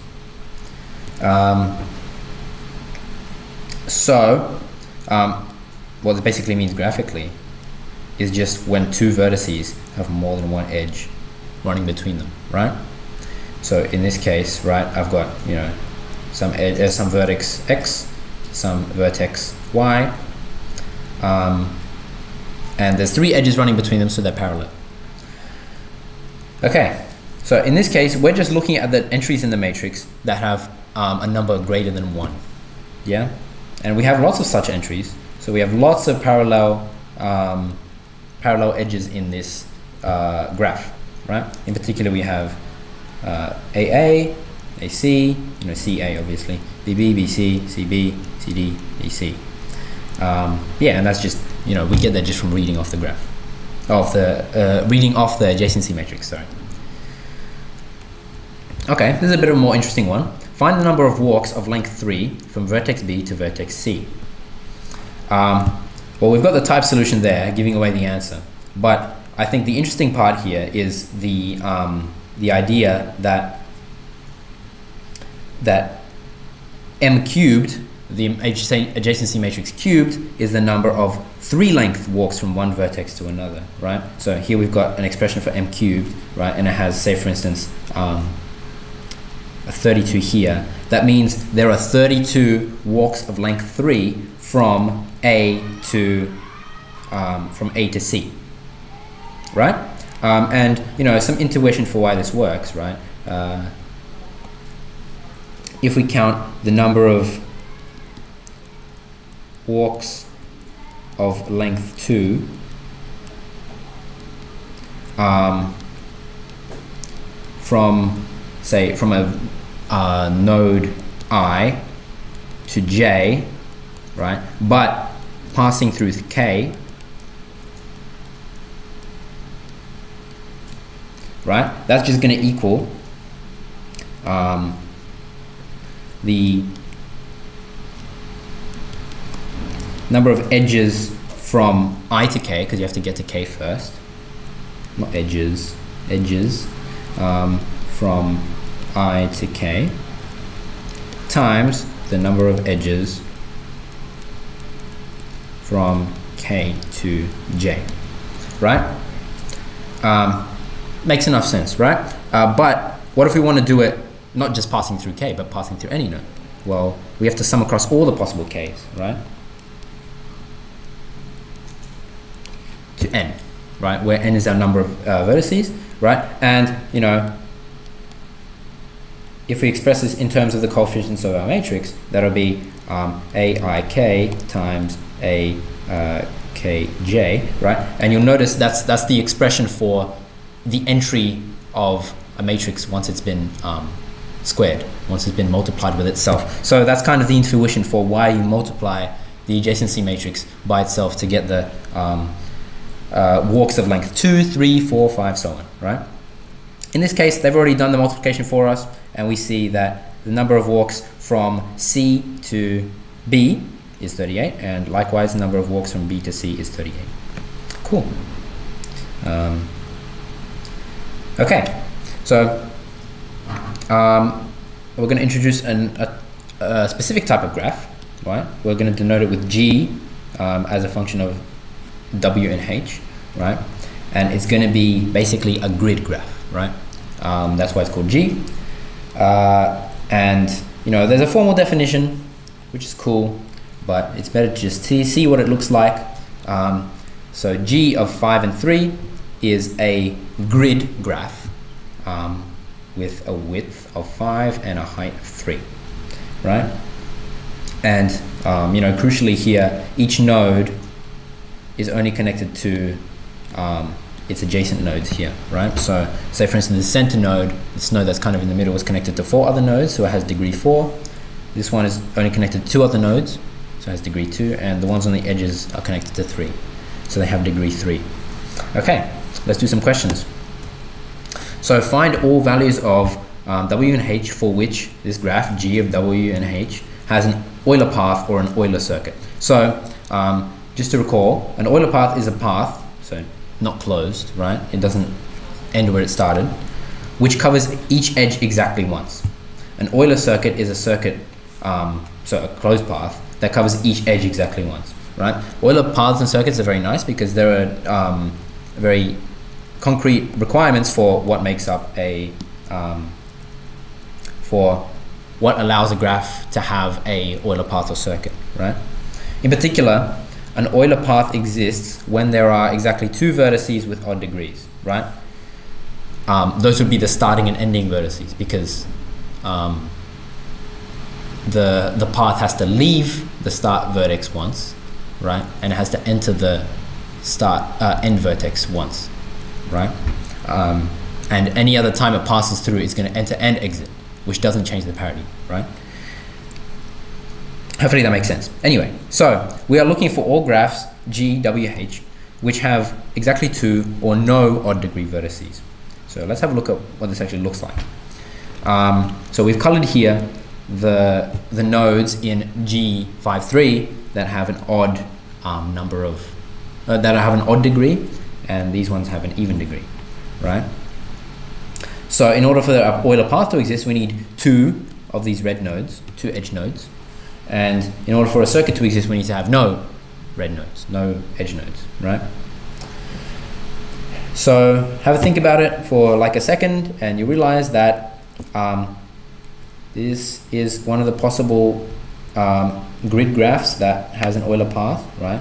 It'll go like this. Wait, how will it go?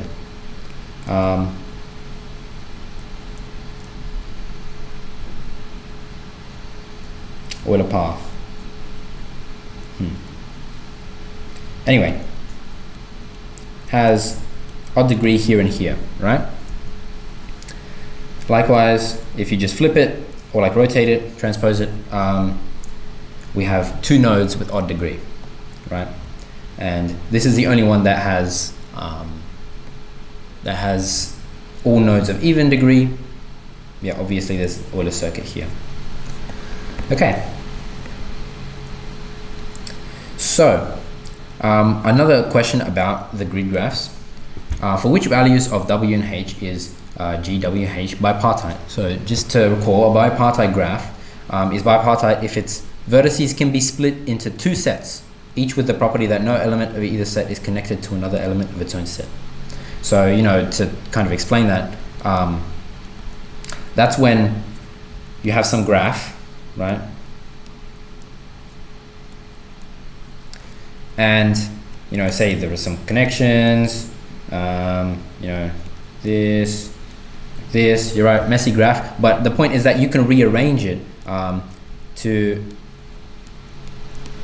as 2 separate groups in which no vertices in this group are connected to each other, and no vertices in this group are connected to each other, but they are connected to no vertices in the other group, right? So a nice way to represent this visually is also through coloring of the vertices, right, which we're going to do now. So here's our G53. So let's start here, right? We'll just color that blue. Doesn't really matter what we color it, but we know that the nodes that it's connecting to have to be red, have to be the other color, right? And the ones that they're connecting to have to be blue, right? And if we continue that process on, we get this nice diagonal stripe pattern, and we realize that it actually is bipartite, right? And formally, we can show that every grid graph is actually bipartite, and the proof would involve splitting it into 2 groups, one where the sum of the coordinates is even and one where the sum of the coordinates is odd. Okay, so now onto Hamiltonian circuits. So just a refresher, a Hamiltonian circuit is a path which covers every vertex of a graph exactly once, except for the vertex at both endpoints of the path, which is covered twice, right? So basically it's a path, it's a circuit, right, that visits each vertex exactly once. So, and we're asked to explain why G95 has no Hamiltonian circuit. Okay, so let's look at the bipartite color representation of G95. See if we can, you know, conclude anything from that. So, our Hamiltonian circuit is going to have to start at some, you know, arbitrary vertex, and it's going to have to travel through. And you see that because of the way that we colored it, it's going to change color every time that it moves, right? And how many times is it going to move? Well, it has to visit each vertex exactly once, and there's 45 vertices, right? So it's going to move 45 times.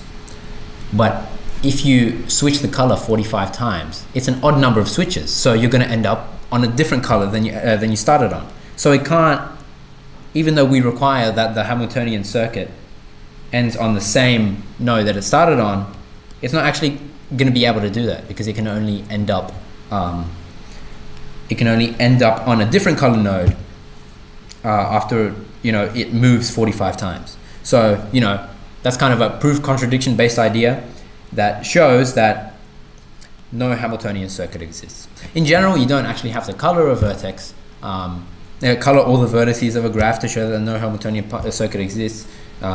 If you want to use this argument, you just need to kind of apply a bipartite graphic requirement, right? So if your graph is bipartite, then your Hamiltonian circuit is going to be switching the set that it's in with every move, right? And if you want a Hamiltonian circuit, then that means that it's going to have to switch an even number of times, which doesn't happen here. Okay. Now on to trees, specifically minimum spanning trees. So just a refresher. Oh wait, sorry. No, not trees yet. We're onto planar graphs, right? So just a refresher, a planar graph is a graph that you can draw on a plane in a way that no edges intersect, right? So this is a planar graph, obviously, because I drew it with no edges intersecting. This is not a planar graph because no matter how you rearrange those vertices, you're not actually going to be able to get zero intersections, right?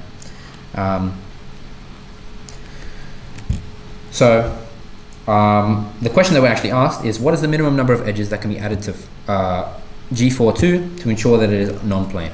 So obviously any grid graph on its own is going to be planar because you can just draw it as a grid. But we want to add some edges to G42 to make it non-planar, right? So in order to do this, we use this theorem that a graph is isomorphic to a planar graph if and only if its subgraphs are isomorphic to K5 or K33. So K5, if you recall, is the complete graph of 5 vertices, which looks like that. And K33 is this one, right? The complete bipartite graph of 3 and 3 vertices. So what this theorem is telling us is, if you have a graph, right, with however many vertices you want, with edges inside, that graph will be planar if and only if it does not contain any subgraph which is K33 or K5, right? So you shouldn't be able to find K5 or K33 inside the graph. Otherwise, it'll be non-planar. Okay. So let's actually solve the question. Let's observe the graph of G42 and try to force K5 to appear, right, as a start. So here's 42, and in K5, right, each vertex is connecting to the other 4 vertices, so each vertex is going to have a degree of 4, right? In this graph, the maximum degree that we have is 3. So we're going to need to add at least 1 edge to all 5 of the vertices that we choose to make up our K5, right? So we're going to need to add at least 5 vertices, right? So we'll keep that in mind. We need to add, oh wait, sorry, not 5 new vertices, 5 new edges. 5 new edges. We need to add 5 new edges if we want to create K5 inside this graph. Let's see how many edges we need to force K33 to appear though. Maybe it's a smaller number, right? So we know that K33 is bipartite, right? So maybe we can separate this graph into its bipartite form and see how many extra edges we actually need to add, right? We're only going to need 6 vertices here, so we'll just choose these ones, these 6, right? And if we rearrange them to be bipartite, it's going to look like this, right? They're still going to be connected like this, but they're going to look like this, right? So I just swapped the position of these 2, right? And you can add these in if you like. So, looking at this graph, how many edges do we need to add to turn this into K33? Well, this vertex is happy, right? Because it's already connected to everyone in the other half, right? This vertex is happy as well. It's connected to everyone in the other half. But this vertex, this vertex, this vertex, this vertex, they need one more edge each, right? And you can satisfy that by just adding 2 more edges. You only need to add 2 more edges, is my point, right? Which is way less than 5, which is less than 5. So, so you only need to add, 2 edges. And because the including K33 or K5 is a necessary and sufficient condition for it to be non-planar, then we know that this is the smallest number of edges that we can actually add to have it non-planar. Does that make sense? Because we can't add anything less and create K33 or K5 in our graph, right? So basically our answer is 2. Okay, some more on planarity, right? For a simple planar graph G with E edges and V vertices, where V is greater than 3, we have this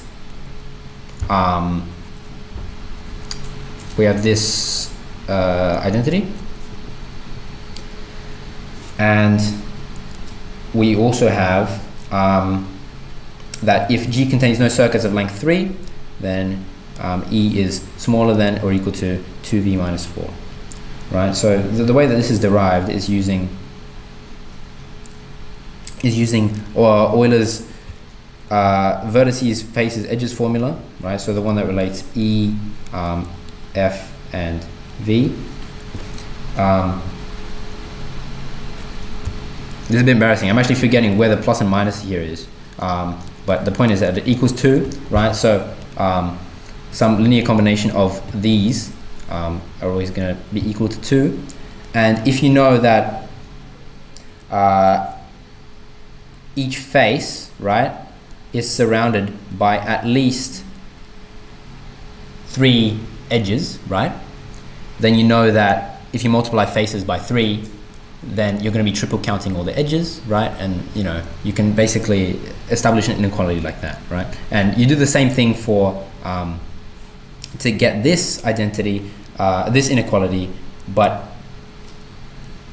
because you have no circuits of length 3, you have at least 4 edges surrounding each face, right? Hopefully that makes sense. It's not necessary to know how it's derived, as long as you remember these inequalities.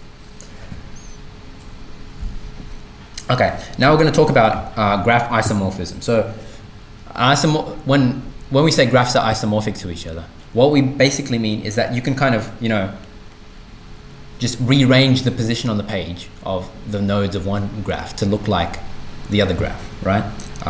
So essentially, it just means they're the same graph. You just drew them differently, right? So we need to show that this graph is isomorphic to this graph.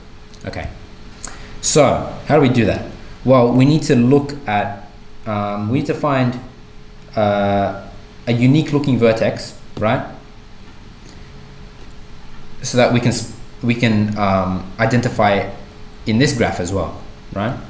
So this vertex is pretty unique because it has 4 outgoing edges, right? But unfortunately, this vertex is also has 4 outgoing edges, so we can't actually map them to this graph just yet. But what makes this vertex unique is that it has 4 outgoing edges and it's connected to both of the vertices that have degree 2. So let's find an equivalent vertex on the graph, in the graph to the right. So here we go. Here's a vertex of degree 4, and is it connected to both of the vertices that have degree 2? Yes, it is. So we know that A1 maps to B1, right? A1 maps to B1. Okay, then we know that the other vertex of degree 4 is going to be the other vertex of degree 4 on this graph. So this one, right? So A2 is maps to B4. Okay, now that we've got like kind of foothold, it's going to be much easier to actually figure out what is what. So, so A3, right, is the vertex of degree 2 that's connected to both A1 and A2. Here, B2 is the vertex of degree 2 that is connected to both B1 and B4, which are equivalents, right? So B2 is the same as A3. Right, almost there. That means that the other vertex of degree 2 maps to the other vertex of degree 2. A6 maps to B5. And almost done. We've got, what have we got left? We've got a vertex of degree 3 that's connected to a vertex of degree 2, right? Or in this case, connected to A6. So we need a vertex connected to B5 that has a degree 3. And this one satisfies that. So A4 maps to B3. And what have we left out? B6. We left out B6 and A5. So A5 maps to B6. There we go, there's our isomorphism, right? And let's check. Yeah, so this basically elaborates on what an isomorphism actually preserves, and it basically preserves everything that's important about a graph, which is you know, the number of vertices, number of edges, sum of degrees, yada yada, right? Basically everything important stays the same except for how it looks on the page. Okay, and yeah, the isomorphism we get is what we have here. Okay, now finally onto trees. So we've got a particular interesting looking graph, right? It's a weighted graph, so each edge has a number assigned to it. This could represent, for instance, you know, the distance along that edge, or the length of time that it takes to traverse that edge. Okay, so what's our question? Find the weight of the minimal spanning algorithm, or you know, the minimal spanning tree of that graph. A tree, just as revision, is a graph with no loops, which covers, a minimal spanning tree is a graph with no loops which covers all vertices of a graph and has the lowest total edge weight of all such trees. So it's as if you know, drew up all the trees, calculated the total weight of each tree, and you took the one that had the least weight. Yeah. We have a very simple algorithm to find the minimal spanning tree of a graph. It's called Kruskal's algorithm.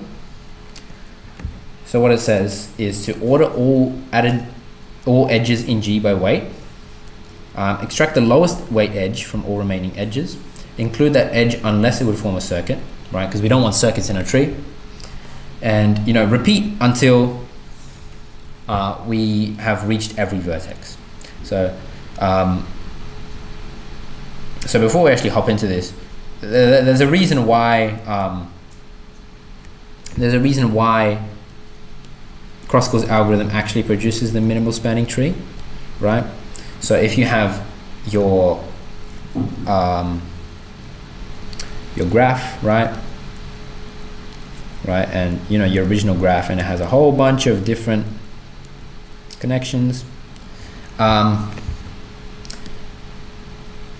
What Kruskal's algorithm uses is the cut property, right? So what it says is that if I cut this graph, right, through, you know, separate it into two parts basically, right, then this edge is going to have some sort of weight, right? Say for instance it's 7. This edge is also going to have some sort of weight. The edge that I cut through, maybe it's 5, and this edge is also going to have some sort of weight, maybe it's 10, right? What the cut property of minimal spanning trees tells us is that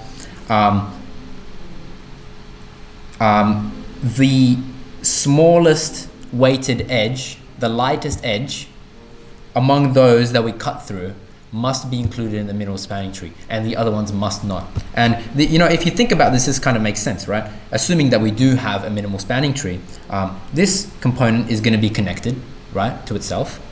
This component, the other side of the cut, is going to be connected to itself, right? And now we just need to connect the two components with an edge, right? And obviously we're going to choose the smallest edge if we want the minimal spanning tree, right? And that means that in the context of Kruskal's algorithm, we're always choosing the smallest edge available, right? That doesn't form a loop. And that means that, you know, that means that we're always choosing the smallest edge out of some particular cut, right? Okay, so let's actually find the minimal spanning tree here.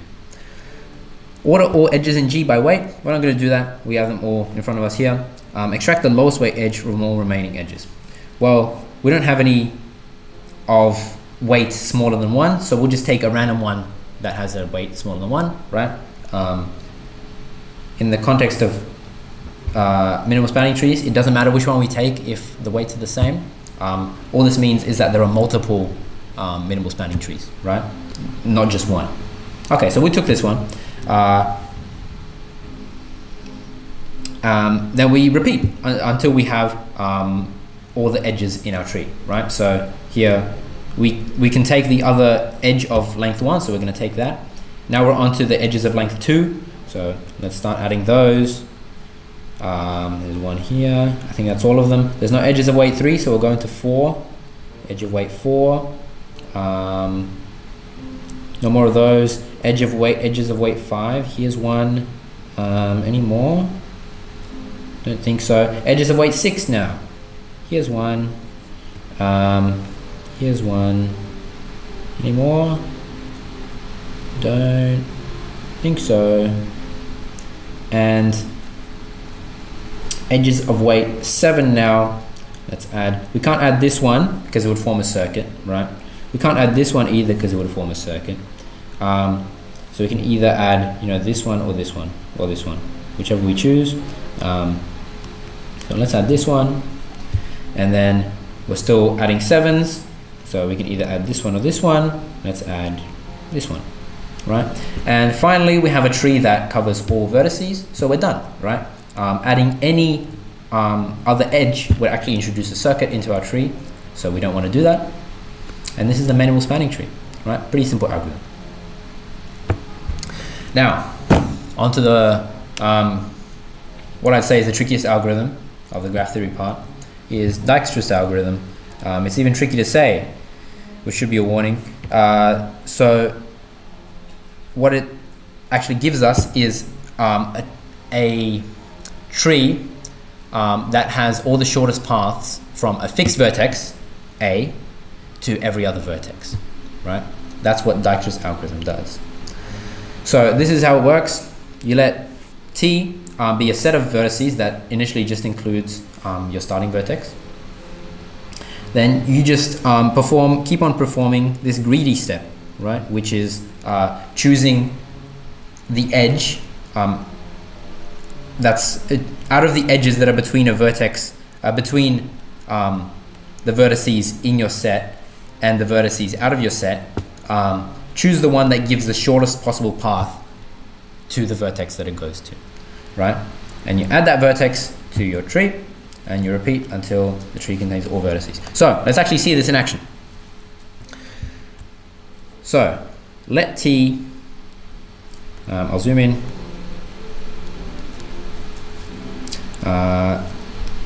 Let's establish our set T, and initially it'll just include A. So here we go, A, and just as a formality, right, or as a technicality, the distance to our vertex A from A is obviously 0, okay? And as we go along, we're going to keep on labeling each vertex with the minimal distance that it is from A, right? Okay, so let's consider all the edges that that touch our graph, right? We've got 1 to D, which gives us a distance of 7 plus 0 to D, right? 1 to E, which gives us a distance of 7 plus 0 to E, and 1 to B, which gives us a distance of 7 plus 0 to B, right? I'm adding 0 because that's the distance to A, right? it'll make more sense in a moment. So here we see that it doesn't actually matter which one we pick, right? The shortest distance to all of them is going to be 7. So let's just go in alphabetical order. We'll add this edge first, the one to B, right? There we go. Selected B, add it to our set, and now we know that the shortest distance to B is 7. Now we repeat that step, right? So we look at all the edges that touch our graph, right? And we look at what distances it gives to all the vertices, right? So this one, still gives a distance of 7 plus 0 to D. This one gives this edge, right? Gives a distance of 7 plus 0 to E. This edge gives a distance of 2 plus 7 to E, right?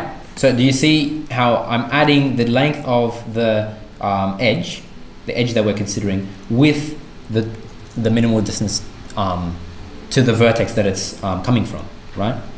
So obviously, if we wanted to go to E, then we'd pick this edge, right? So we might as well not even consider this edge. Okay, and then finally we have an edge here that goes to C, giving us a distance of 7 plus 7, right? Obviously, the best one here is either the one that goes to D or E. So let's just pick the one that goes to D.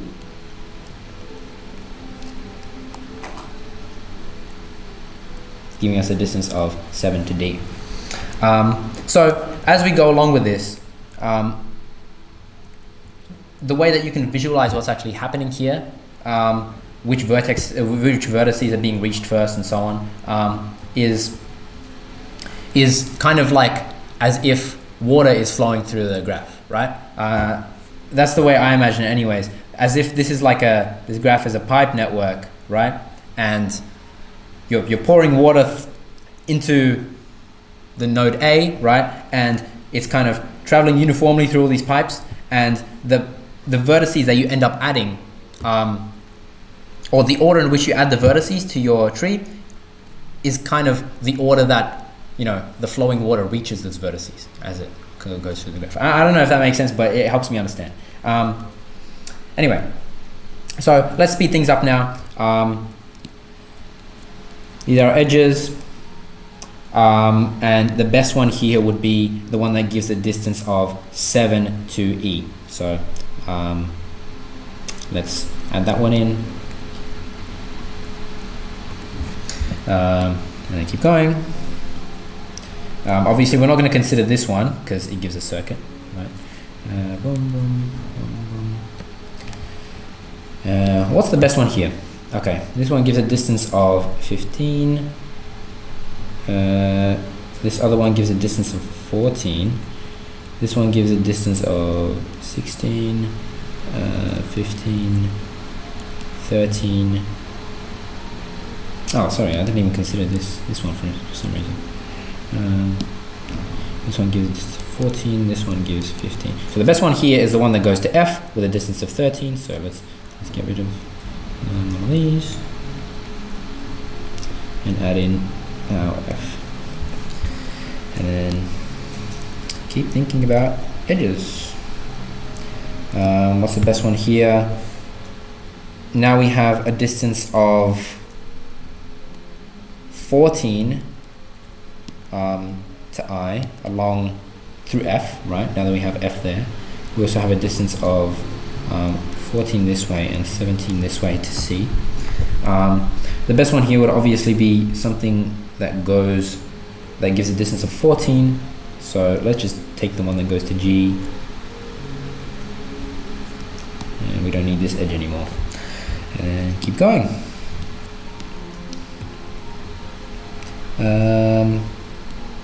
Yeah, that way.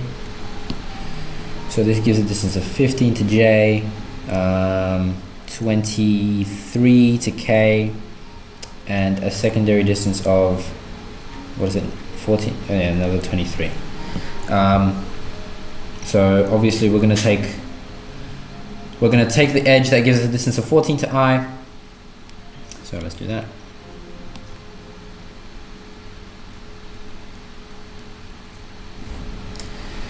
And add in our new possible candidate edges. What does that give us? That gives us a distance of 16 to Z, and once again 23 to K. So we're going to take the one that gives us a distance of 15 is the best here, I think. Oh wait, no, we haven't taken this 14. Yep. 14. And then we add the ones that have a distance of 15. So that's just this one, I think. And then we start adding the 16s. So this one.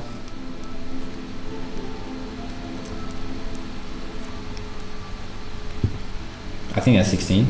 Yeah, it is. And there's another 16 here. And then I guess now we just get to pick between which edge we get to add, because they both give a distance of 23 to that final vertex K. I'll just pick G. There we go. And that's our the tree containing all the shortest paths from A to every other vertex, right? You're not required to know why exactly it is that Dijkstra's algorithm gives the minimal paths to every vertex, but it should make sense, like, you know, the water flowing through the pipes or whatever. Yeah, oh, I forgot to add the vertices as I went, but you know, you get the point. That does actually bring us to the end of the seminar. I hope you all enjoyed and you learned something. Good luck in your exams, and if you have any questions, feel free to message the MathSoc Discord, feel free to comment on the videos, or message us on Instagram. Alright, thanks guys.